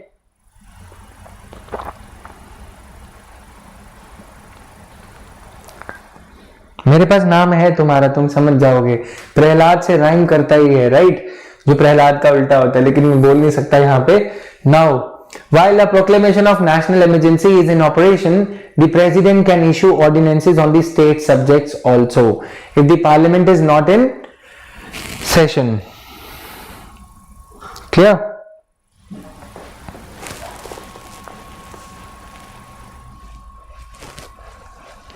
Clear? So this is there. तुम लोग भी ना कलाकार पूरे हो। मैं अब थोड़ा सा I'll take one moment out. तुम लोग पता क्या करते हो? विदाउट एनी जेंडर बायस, तुम लोगों ने क्लासेस शुरू होने के बाद, देखो मैं भी तुम्हारे इस सारे फेज से निकला है ना, होती है जो जिसको हम क्या बोलते हैं, चुल मचती है ना, तो तुम लोग क्या करते हो, अच्छी अच्छी डीपियां लग गई हैं सबकी, बुरा मत मानना, दोनों तरफ से लगी है, राइट। मेरी भी आइज रहती है, पहले बेचारे अच्छे खासे बच्चे थे, अब इनको लगता है क्लास में हम अपने दिन याद करते हैं। अभी I just had some work, so I met my friend who was preparing with me, हम दोनों एक ही छत के नीचे रहते थे। तो he is the coincidentally he is the senior police functionary here. तो वहां पे हम देखते थे, हम भी तैयार होके जाते थे फिस फिस लगा के और ये सब, है ना। तो हमारा टाइम फिर भी अच्छा था कि चलो देखने को मिलता है, राइट, या ये सब। तुम्हारे टाइम में ये डीपी देखने को मिलती है बस। वेरी नाइस, टाइम की बात है ना। टेक्नोलॉजी की डिसएडवांटेजेस भी बहुत है। तो तुम्हारा मैं देखता हूँ कि अच्छा 5-5 डीपी लगा रखी है लोगों ने, राइट, 5 डीपी एक के बाद एक। वो आगे होता है ना स्टेटस पे जैसे लगाते हैं व्हाट्सएप पे। वेरी नाइस, मतलब इतने। मैं अपना दिन याद करता हूँ तो मैं क्या करता था, बता रहा हूँ तुम्हें। अब टेलीग्राम वगैरह पे कोई ऐसा लॉ तो था नहीं, या टेलीग्राम तो तब इतना था भी नहीं, कोई ऐसा फेसबुक पे लॉ था नहीं। फेसबुक उस टाइम ज्यादा चलता था 2013-14 में, टेलीग्राम वगैरह इतना नहीं था। तो मैं क्या करता था, लड़की का नाम रख लेता था। उस टाइम इतने सारा मटेरियल अपने आप इनबॉक्स में आ जाता था। तुम्हें ट्रिक बता रहा हूं मैं, राइट। तो मटेरियल आ जाता था, पता नहीं कहां। ऐसा लगता था कि किसी दिन कोई लड़का जो है पेपर लीक करा के भेज देगा यूपीएससी की, तुम्हें कुछ करने की जरूरत ही नहीं, right. Now coming back here,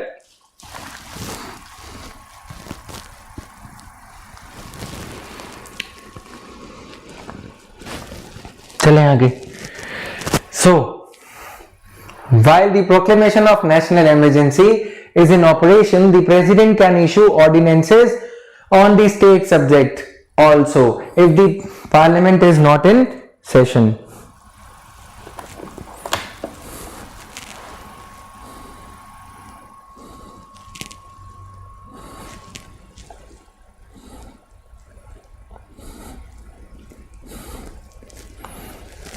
Now, coming here, role of all India services during emergency. While the proclamation of national emergency is in, be serious now, President's power to issue ordinances on matters listed in the state list. अब तुम पूछ रहे हो तो देखो, मेरे भी सारे ये लेक्चर्स ना स्क्रूटिनाइज होते हैं, वो लोग एडिट करते हैं फिर रिकॉर्ड करते हैं कभी, ठीक है। पूछ रहे हो तो बता देता हूँ, ठीक है। मतलब हुआ कुछ नहीं, लेकिन कंट्रोल किया कि पढ़ना है वो सब चीजें, तो मैं इन चक्करों में नहीं पढ़ा, है ना। हाँ, थी एक मंत्री की बेटी, लेकिन मतलब भाव मिलता था, लेकिन आगे नहीं बढ़ा मैं, राइट। पढ़ना था, मैंने बाल कटवा लिए थे, गंजा होके जाता था इंस्टीट्यूट पे। वेट जो था जब मैं यहाँ आया था 87 केजीज, मसल्स थी तो 77 केजीज हो गया था 6 महीने में, राइट। तो होता है, बट पढ़ाई करी थी गाइस, उस टाइम पे ये सब चीजें नहीं, सिर्फ आंखों के धोखे तक की बातें रहने दी गई. Now role of all India services during emergency. Parliament can confer powers and impose duties upon the centre और its officers and authorities in respect of matters outside the union list. नहीं, डिप्लोमेटिक आंसर नहीं था, truthful answer था, बिल्कुल truthful था. तो फायदा नहीं होता गाइस, पेरेंट्स का ध्यान करोगे ना, ये सब चीजों में ध्यान नहीं जाएगा. ऐसा कुछ नहीं था कि कोई चक्कर चला, मैं सीधा बोल रहा हूं, अब आगे बढ़ने दो तुम. इट वॉज जस्ट दैट कि हाँ, होता है ना कि अगल बगल आके उसका बैठ जाना और वो सब, मैं सीट चेंज कर लेता था फिर कहीं और बैठ जाना, वो सारी चीजें होती थी क्लासेस में. बट ठीक है, बच निकले हम. और फिर आज ये पछतावा नहीं होता. अगर मैं ऐसा गलत होता तो शायद टीचिंग में नहीं आता, है ना. आज ये पछतावा नहीं होता कि हाँ हमने अपना अटेम्प्ट दिल से नहीं दिया. जो दोस्त थे साथ में वो भी ये बोलते हैं कि ज्यादा पढ़ता था. वो एक कन्विक्शन था. वो 2-3 साल जो है आपकी जिंदगी के ऐसे गुजरने चाहिए कि उसके बाद तुम एक फौलाद बन जाओ. आज भी कोई प्रॉब्लम्स आती हैं तो मैं उस फेज को याद करता हूं जब नीचे गद्दा लगा के सोया करते थे राजेंद्र नगर की गलियों में, किराए के फ्लैट में. तो फिर लगता है वैसे टाइम तो नहीं है ना. हाँ, वो सेल्फ इम्पोज था, हरमिट वाला फेज था, लेकिन एक फेज ऐसा होना चाहिए लाइफ में. कॉलेज में मस्ती करी थी वो मैं नहीं बता सकता यहाँ पे, तो तुम आगे चलो. The role of all India services during emergency. आपके सिलेबस में एक टॉपिक है, अब बस, अब कोई कमेंट्स नहीं. आपके सिलेबस में एक टॉपिक है role of all India services. Emergency के दौरान these all India civil servants they become link pins और what we call as lynch pins. LYNCHPINS. Lynch pins क्या होते हैं? सेंटर की मिनिस्ट्री इनसे आईएएस ऑफिसर डिस्ट्रिक्ट कलेक्टर से कोऑर्डिनेट करेगी. तो these IAS officers they play a very important role in the administration of country during emergency. IAS, IPS, this is the most important relevance. ठीक है, but तुम्हें इसे बढ़ा चढ़ा के नहीं लिखना मेंस में, because these are abnormal times and abnormal times are never frequent. So IAS, IPS के role of civil services in the country, हम और चीजें कवर करेंगे. ठीक है, और जगह इसको कवर करेंगे. Role of all India services अभी के लिए तुम इसे नोट कर लो. डन. कि ये लिंक पिन्स का काम करते हैं. कैबिनेट सेक्रेटरी, चीफ सेक्रेटरी को कहते हैं, जो कि आईएएस हैं. चीफ सेक्रेटरी अपने उस स्टेट के पर्टिकुलर मिनिस्ट्री के रेलेवेंट सेक्रेटरी को इंस्ट्रक्शंस देते हैं. ऐसे काम होता है. ठीक है, मंत्रिमंडल ज्यादा काम नहीं कर पाता. तो the parliament can confer powers and impose duties upon the centre और its officers and authorities in respect of matters outside the union list in order to carry out the laws made by it under its extended jurisdiction as a result of the proclamation of national emergency. Parliament can confer powers and impose duties upon the center or its officers and authorities in respect of the matters outside the union list. 42nd Amendment Act of 1976 provided that the two consequences mentioned above extend not only to a state where the emergency is in operation but also to any other state. Done.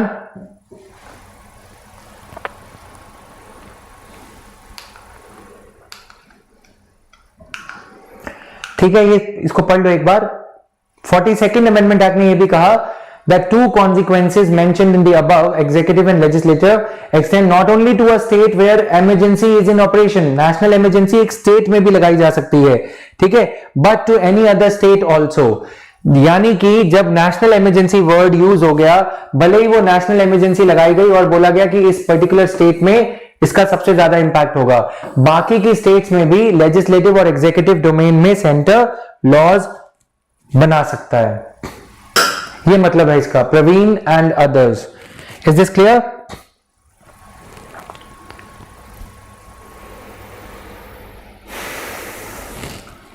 चलो आगे.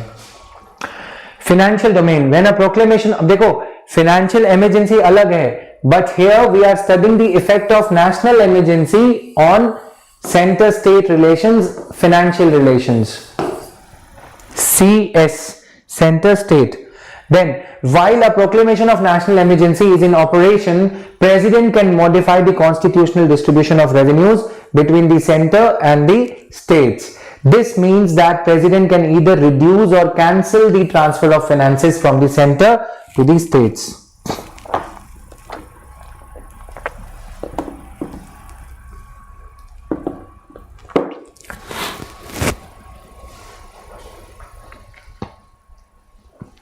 This means that president can either reduce or cancel the transfer of finances from the center to the states. Such modification continues till the end of financial year in which the emergency ceases to operate. That is, if emergency is invoked on 2nd March 2017, the modified financial provisions will remain in force till 31st March 2018. Also, every such order of the president has to be laid before both the houses of the parliament. Every such order of the president has to be laid before both the houses of the parliament. ठीक है, तो financial domain में national emergency जब operation में होगी, president can modify finance commission की report के according जो रेवेन्यू डिस्ट्रीब्यूट हो रहा है उसको सस्पेंड किया जा सकता है या मॉडिफाई किया जा सकता है. ठीक है, between the centre and the states. This means that president can either reduce और cancel the transfer of finances from the centre to the states. Such modification continues till the end of the financial year in which the emergency ceases to operate. Also, every such order of the president has to be laid before both the houses of the parliament.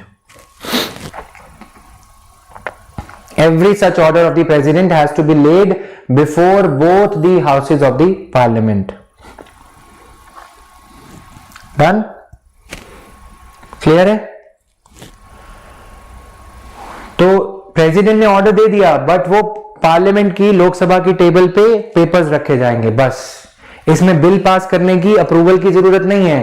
ठीक है, फिर अब यहां पे देखो, हमने ये study किया कि नेशनल इमरजेंसी में अगर कोई लॉ पास किया गया है स्टेट लिस्ट के सब्जेक्ट पे, तो वो कब तक वैलिड है? स्टेट लिस्ट के सब्जेक्ट पे 6 months ऑफ इमरजेंसी के लिए वो वैलिड है, plus another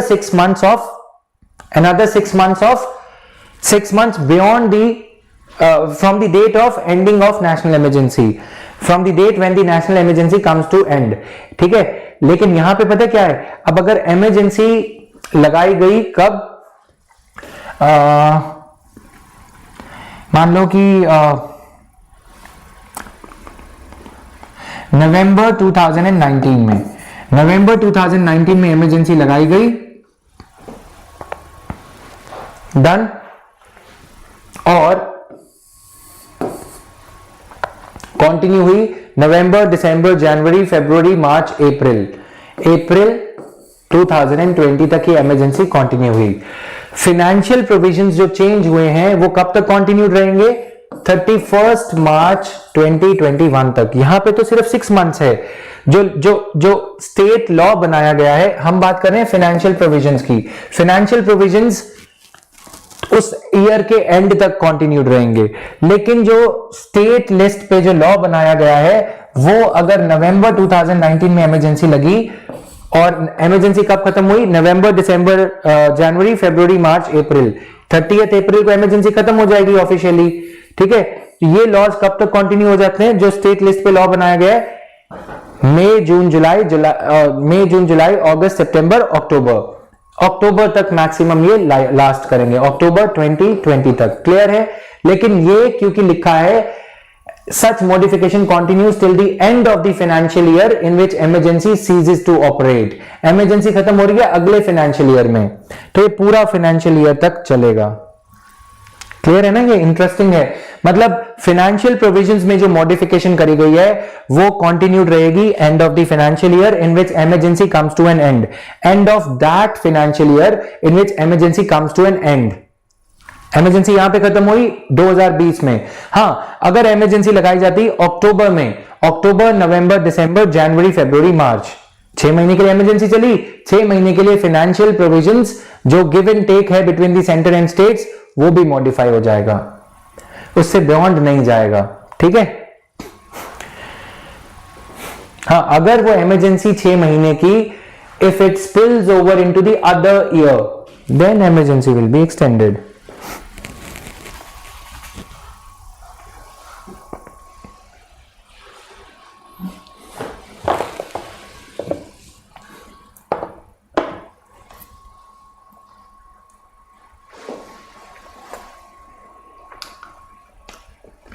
Effects of national emergency on the life of Lok Sabha and state legislative assembly. While a proclamation of national emergency is in operation, the life of Lok Sabha may be extended beyond its normal term 5 years by a law, not by a resolution of parliament, for 1 year at a time for any length of time.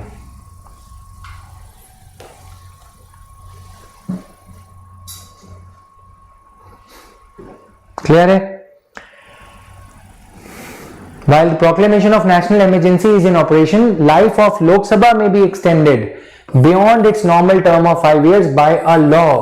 Lok Sabha की life को extend करने के लिए एक law पास करना होगा emergency के दौरान, ठीक है, not by a resolution, law pass करके। पहले रेजोल्यूशन होता था, however of the parliament for 1 year at a time. Lok Sabha की टर्म एक्सटेंड करनी है, इमरजेंसी लगाई 6 महीने के लिए, 6 महीने के बाद पता है इलेक्शन ड्यू है, उसी 6 महीने में 1 साल के लिए लोकसभा की टर्म एक्सटेंड कर दी, ठीक है।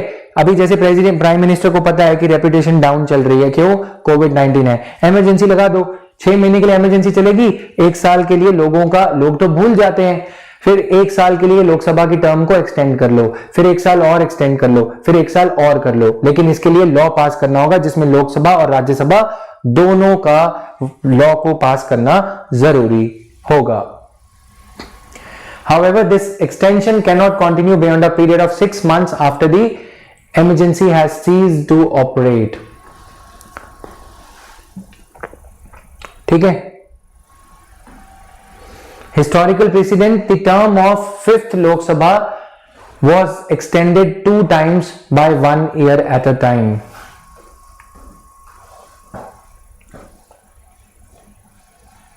क्लियर है? सबको क्लियर है?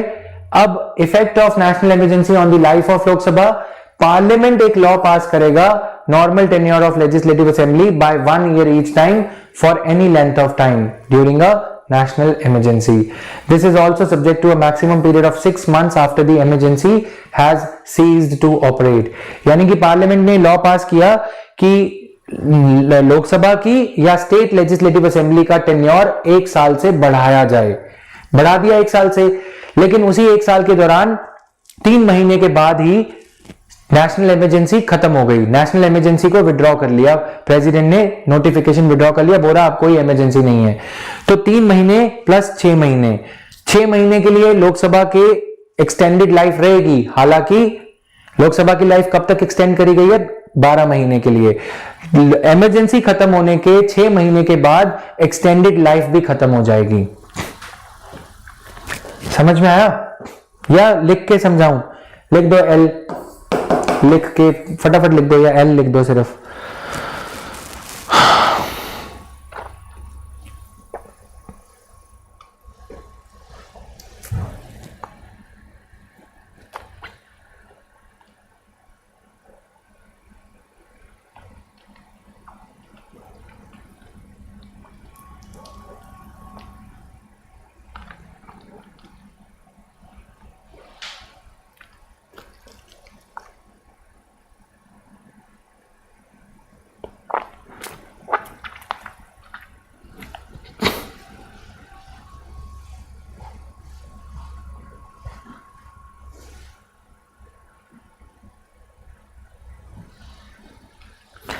देखो,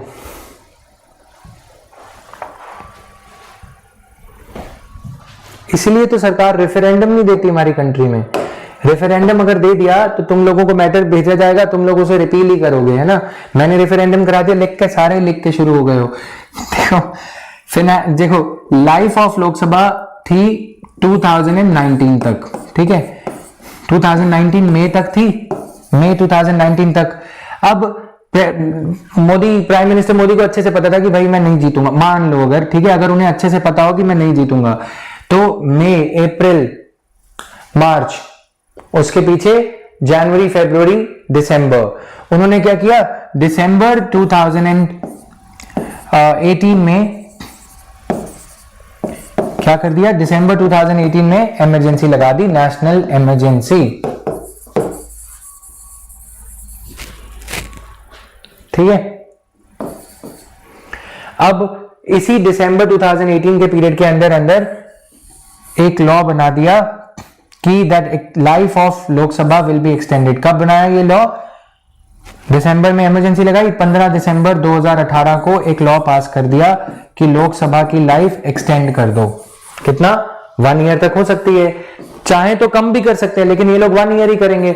अब 1 ईयर यानी कि दिसंबर 2019 तक लोकसभा की लाइफ, जो कि मई 2019 में खत्म हो जाना था, दिसंबर 2018 से इमरजेंसी लगाई। 2019 मई में इलेक्शन ड्यू था, लेकिन अब क्योंकि लोकसभा की लाइफ एक्सटेंड कर दी गई है, क्योंकि इलेक्शन कमीशन ने ये बोल दिया इलेक्शन नहीं करवाए जा सकते नेशनल इमरजेंसी के चलते, नेशनल सिक्योरिटी की सिचुएशन ग्रेव है, तो ये कब तक कंटिन्यू हो सकती है?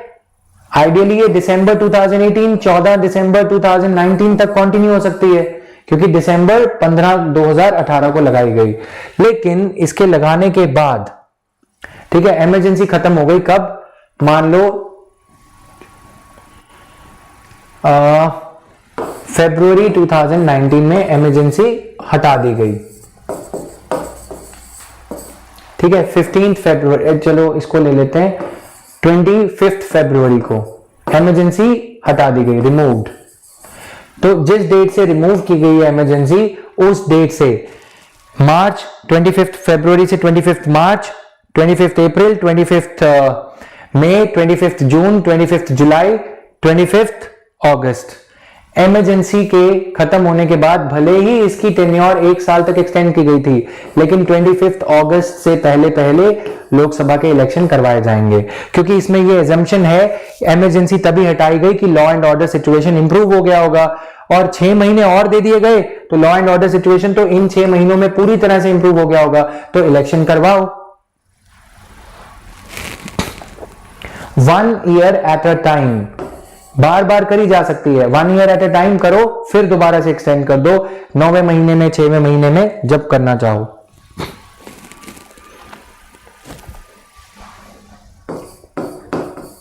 समझ में आ गया? अब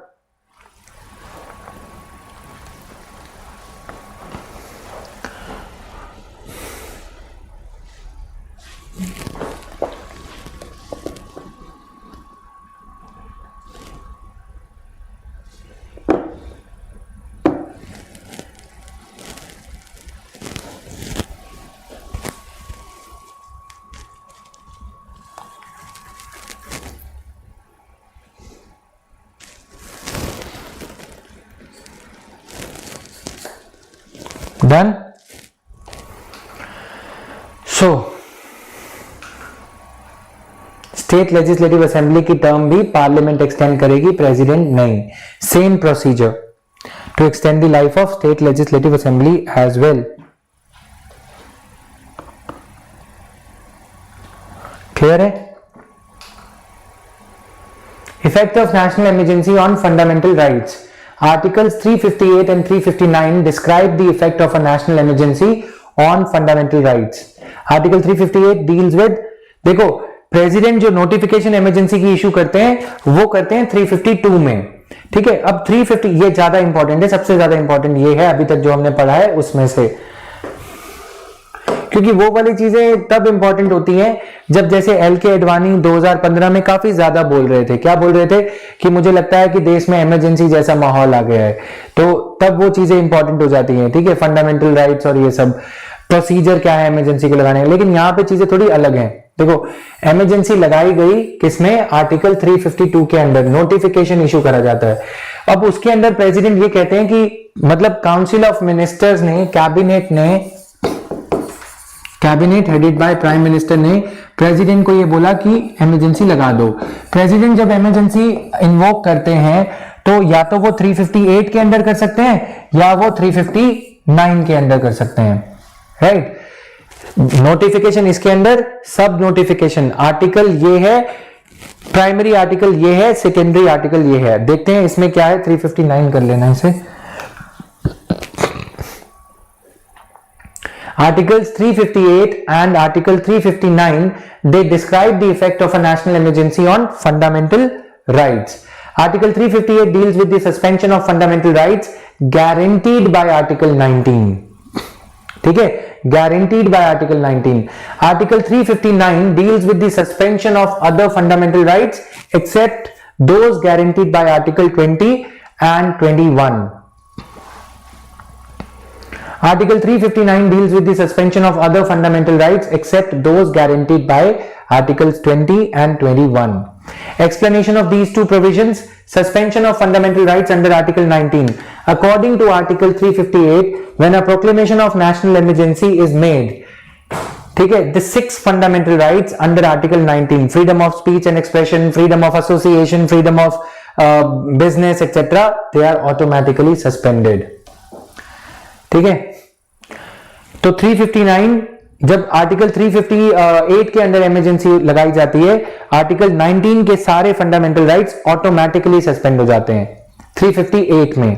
article 359 deals with suspension of other fundamental rights, यानी कि अगर आर्टिकल 19 को सस्पेंड करना है तो आर्टिकल 358 के अंडर प्रेसिडेंट इमरजेंसी लगाएंगे. अगर आर्टिकल बाकी आर्टिकल्स को सस्पेंड करना है सारे बाकी, ठीक है, तो आर्टिकल 359 के अंदर इमरजेंसी लगाएंगे, 358 के अंदर नहीं. ऐसा हो सकता है कि क्या कि पार्लियामेंट की एक्सटेंड कर दी और एसएलए की इलेक्शन करवा दी. Yes, it is possible. ठीक है, अब यहां पे देखो, no separate presidential order for their suspension is required. अगर आर्टिकल 358 के अंदर इमरजेंसी इन्वोक करी तो इसका मतलब ही यही है कि आर्टिकल 19 ऑटोमेटिकली सस्पेंड हो गया. That is to say state legislative assembly और union parliament can make any law और can take any executive action, any governmental action abridging और taking away these 6 fundamental rights. किसी की प्रॉपर्टी एक्वायर कर लो, अभी तो फंडामेंटल राइट नहीं है. Article 19 clause 1 sub clause F delete हो गया है, property, right to property.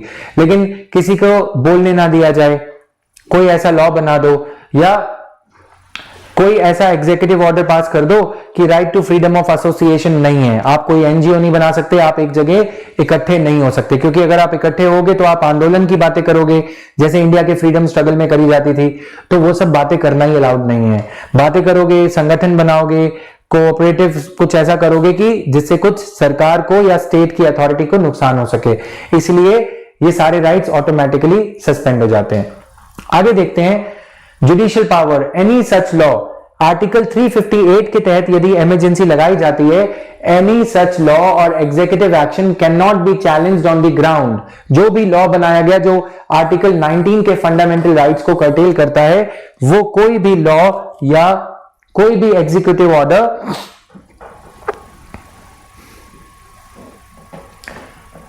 Executive action को चैलेंज नहीं किया जा सकता जुडिशरी में. इस तह पर, इस बिना पर और इस बेसिस पे कि वो 6 फंडामेंटल राइट्स जो कि आर्टिकल 19 में मेंशन्ड है उनको अब्रिज करता है, उनके साथ कॉम्प्रोमाइज करता है. ठीक है, जैसे ही नेशनल इमरजेंसी हटती है, article 19 automatically revives, it comes back to its original life. Clear? Any law made during emergency to the extent of inconsistency with Article 19 ceases to have effect after emergency. कोई भी law जो emergency के दौरान बनाया गया है, जिस हद तक, यानी कि ये लॉ बनाया गया है, ये लॉ है मेरा, ये right left hand.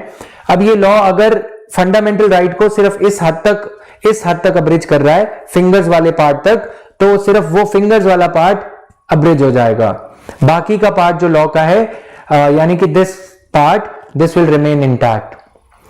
The law will get shadowed by the fundamental rights to the extent of that law's inconsistency with the fundamental rights.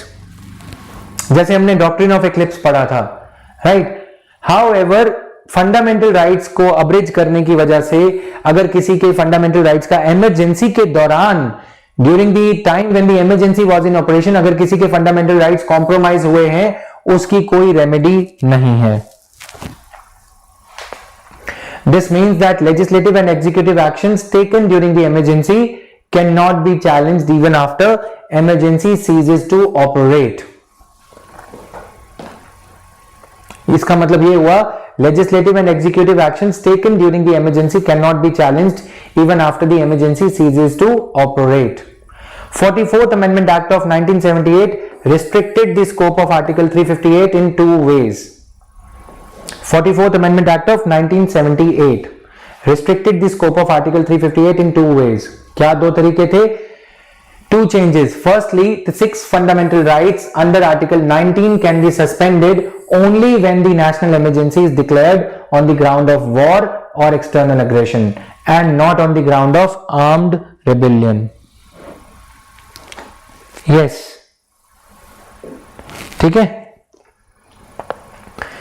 44th constitutional amendment act ने इसमें कुछ रिफाइनमेंट्स करी. किसमें? आर्टिकल 358 के 19 को, फंडामेंटल राइट्स अंडर 19 को suspend करने वाले प्रोविजन में. Fundamental rights under article 19 can be suspended when national emergency is declared only on the grounds of war और एक्सटर्नल एग्रेशन. ठीक है. आर्म्ड रिबिलियन, इंटरनल इमरजेंसी के दौरान लोगों के बोलने का अधिकार, लोगों के एसोसिएट होने का अधिकार क्यों छीना जाएगा? बात बिल्कुल सही है. 44th अमेंडमेंट एक्ट से पहले इंदिरा गांधी ने इंटरनल डिस्टर्बेंस के चलते इमरजेंसी लगा दी. ठीक है. इंटरनल डिस्टर्बेंस यानी कि लोगों को चुप कराना, पॉलिटिकल संगठनों को, पॉलिटिकल पार्टीज को इंदिरा गांधी के खिलाफ बोलने से चुप कराना, वो तो बिल्कुल गलत है. इसीलिए 44th कॉन्स्टिट्यूशनल अमेंडमेंट एक्ट जो 1978 में आया, जब इमरजेंसी हटा दी गई थी, इंदिरा गांधी हार गई थी, तो उन्होंने ये रिफाइनमेंट कर दिया. सेकंड जो रिफाइनमेंट किया वो ये किया, only those laws which are related with the emergency are protected from being challenged and not the other laws. As a logical corollary, the executive action taken only under such a law is protected. Executive action taken only under such a law is protected. कोई executive action जो इस law के बाहर लिया जाएगा वो protected नहीं है. ऐसा थोड़ी है कि लॉ नहीं कह रहा और डीसी ने 4 लोगों को जेल में डाल दिया क्योंकि इंदिरा गांधी का फोन आया था, क्योंकि प्राइम मिनिस्टर मोदी का फोन आया था. नहीं. ठीक है. लॉ के अंडर जो लॉ आपने बनाया है, जो फंडामेंटल राइट्स को कर्टेल करने वाला कानून है, प्रिवेंशन ऑफ टेररिज्म एक्ट या कुछ ऐसा, वो कर सकता है. आप सरकार जो है ये नहीं कहेगी कि पुलिस को, एसएसपी को बोल दिया कि इनको जाके जेल में पटक दो क्योंकि इमरजेंसी लगी हुई है. Executive action without legal sanction is not protected. Done.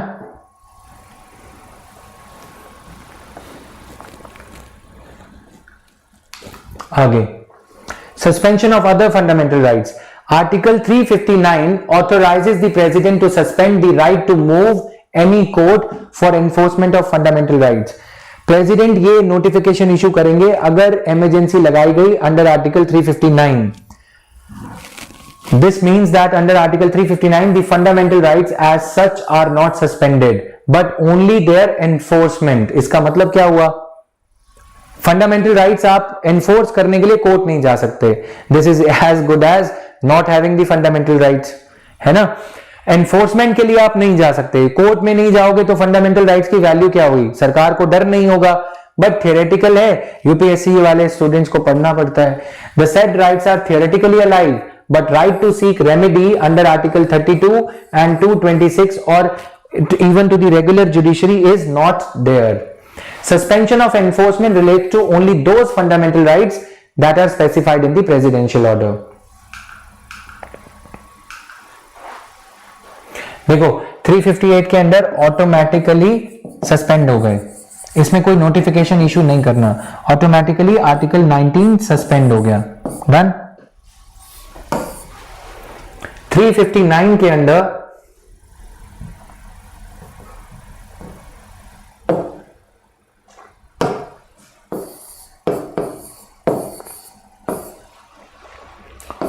सिर्फ वही नोटिफिकेशन में जो राइट्स लिखे हैं, जैसे कि प्रेसिडेंट ने लिख दिया, देखो 20 और 21 सस्पेंड नहीं किए जा सकते, किसी को भी जेल में उठा के पटक दिया, ये सस्पेंड नहीं किए जा सकते 359 के अंदर. ये लिख दिया कि आर्टिकल 23 सस्पेंडेड है, 24 सस्पेंडेड है. नोटिफिकेशन में जो आर्टिकल्स लिखे हैं सिर्फ वही सस्पेंडेड होंगे. यहां पे mayor declaration of emergency under article 352 and 358 is enough to assume that article 19 fundamental rights are not available. Fundamental rights mentioned under article 19 are not available. Clear है?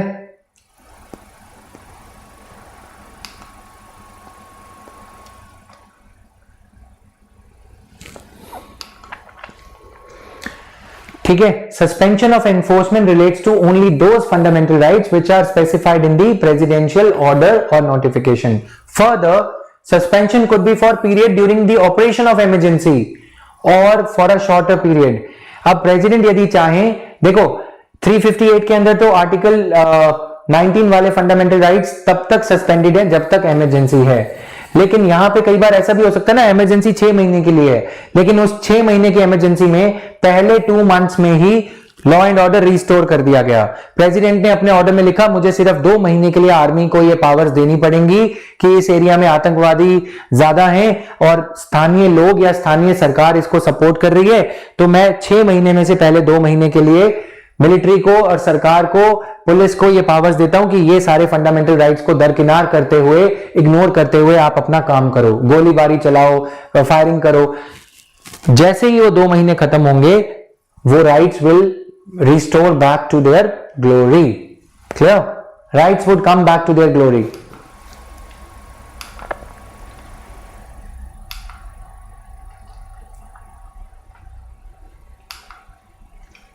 Clear है?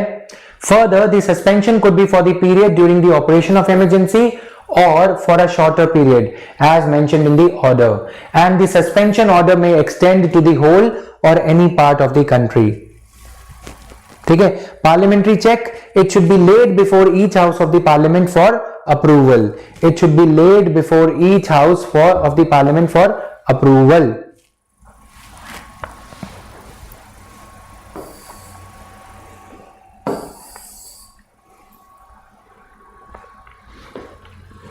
Yes, this PPT must have been shared.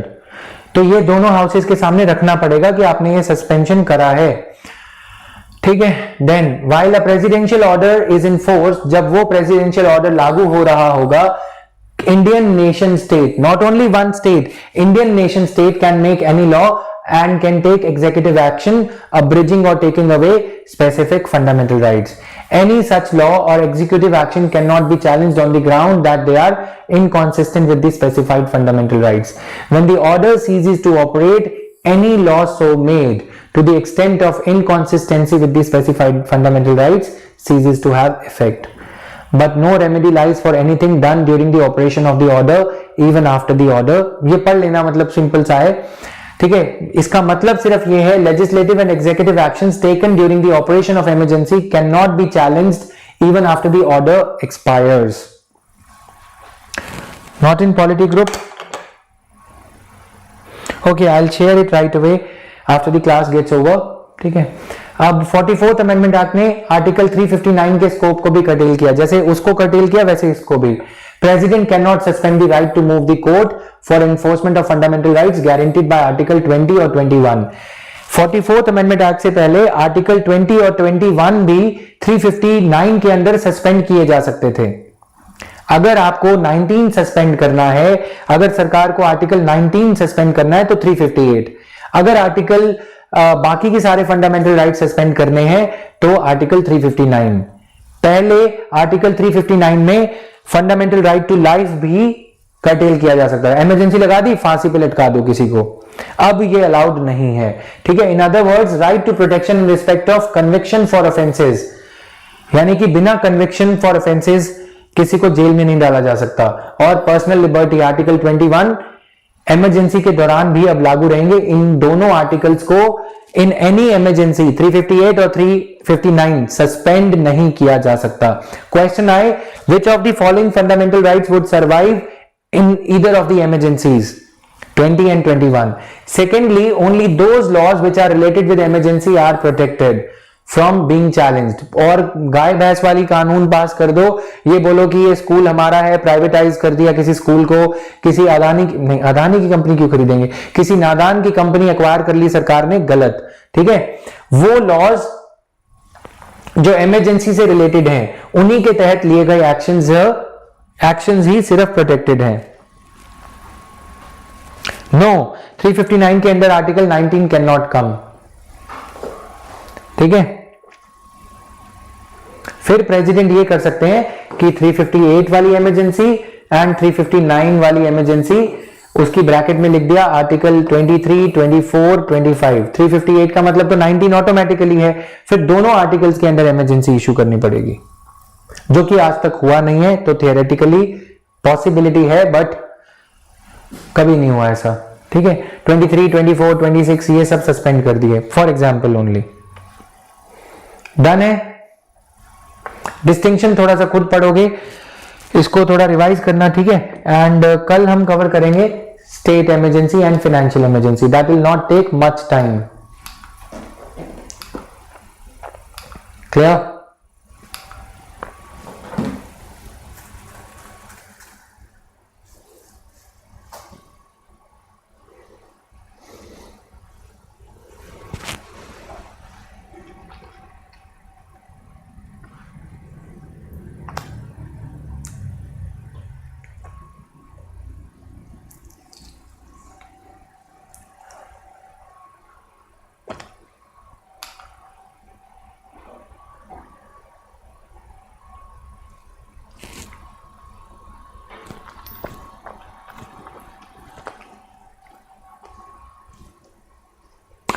Presidents rule के बारे में कल इस पे discussion रहेगा, इसको थोड़ा सा पढ़ लेना। आई will share the PDF right away, ठीक है। How was today's class? Just rate it, and it is now a request to all of you that now we have all other educators also who are also doing a very good work, and in the coming days we will be introducing some more teachers, so I request you to please start giving the rating, okay। नीचे जो class के नीचे application में भी voting का option है, upvote या funny या लव या सरप्राइज्ड, एंग्री, सैड, ये सारी रेटिंग आप दे सकते हो। और कमेंट सेक्शन में भी आप क्लास के बारे में जो रिमार्क्स हैं, उनके आपके जो कमेंट्स हैं वो सब शेयर कर सकते हो। Make it a happening place. Comment section में थोड़ा सा एक्टिविटी करो ताकि हमें पता लगे कि आपके व्यूज क्या हैं और टीचर को भी पता लगे कि आपके व्यूज क्या हैं, राइट। कमेंट सेक्शन के बाद नीचे थोड़ा सा एक्टिविटी करो। हमने भी अब देखोगे कि डिस्क्रिप्शन वगैरह ऐड करना स्टार्ट कर दिया है आप क्लासेस का। Are you able to derive some utility out of the description that is being shared? Class की description, I just want to interact with you for 2 minutes 3 minutes। Okay, module share करना था। Ashish, there will be another teacher. This person has written mains 5 times. Okay, so he got geography optional में इनके काफी अच्छे marks भी आते रहे हैं। उसी के बेसिस पे इनके पहले 8 लेक्चर्स मैंने 8 घंटे बैठ के देखे हैं, उसके बाद इनको अप्रूव किया है। Can you imagine? दिवाली तुम लोग मना रहे थे, मैं जो है ज्योग्राफी मना रहा था उस दिन, ठीक है। यस प्रहलाद,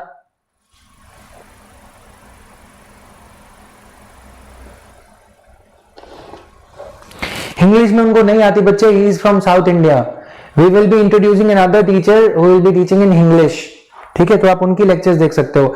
हिस्ट्री में भी एक टीचर इंग्लिश के हैं जो कि गोल्ड मेडलिस्ट हैं अपनी यूनिवर्सिटी में, और यूपीएससी में भी उन्होंने ऐसे ही गोल्ड मेडल हासिल कर रखे हैं, अच्छे मार्क्स हैं ऑप्शनल में। He will be teaching you history, and history के एक अराउंड 50 years उनकी एज है। वो आपको यहाँ पे हिस्ट्री हिंदी में पढ़ाने जा रहे हैं, ठीक है, प्योर हिंदी में, मतलब इंग्लिश ही रहेगा। तो ये सारी चीजें हैं।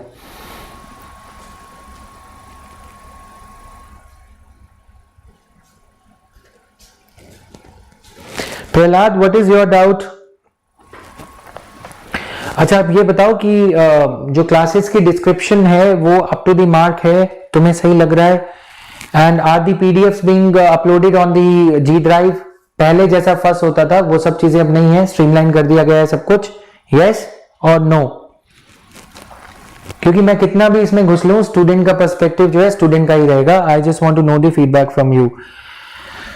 बता के जाना थोड़ा सा।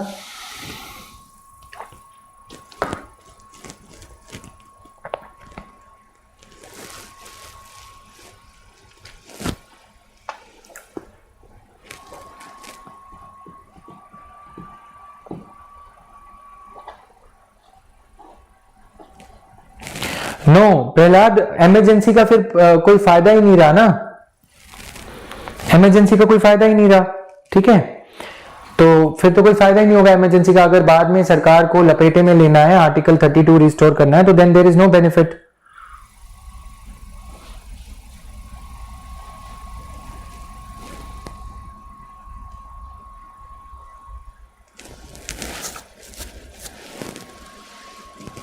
Okay, we will add PDFs in the Telegram channel also. Feedback is taken. Parallelly दोनों में share होंगे, ठीक है?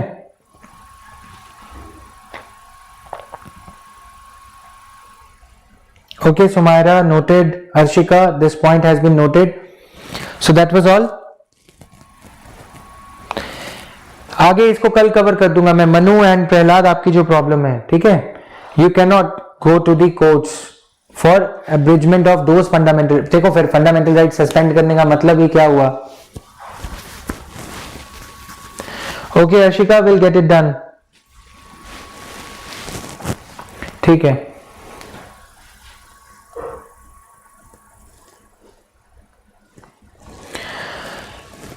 Shweta, please make sure that ये जो पीपीटीज आप बनाते हो जी ड्राइव में अपलोड हो, और इसको थोड़ा स्ट्रीमलाइन करो. स्टूडेंट्स को थोड़ी प्रॉब्लम आ रही है इसमें, ठीक है. इसको थोड़ा सा स्ट्रीमलाइन करो कि पीडीएफ अपलोड हुआ है कि नहीं. It is your duty to please verify it with Deepak.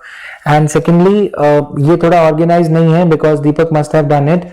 So you please have a look from the UPSC's point of view whether the necessary files have been organized for in that order that it becomes easier for the students to search them. Thank you.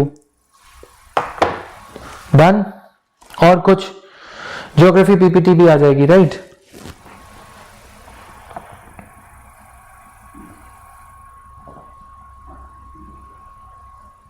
Thank you guys. Thank you. Bye bye.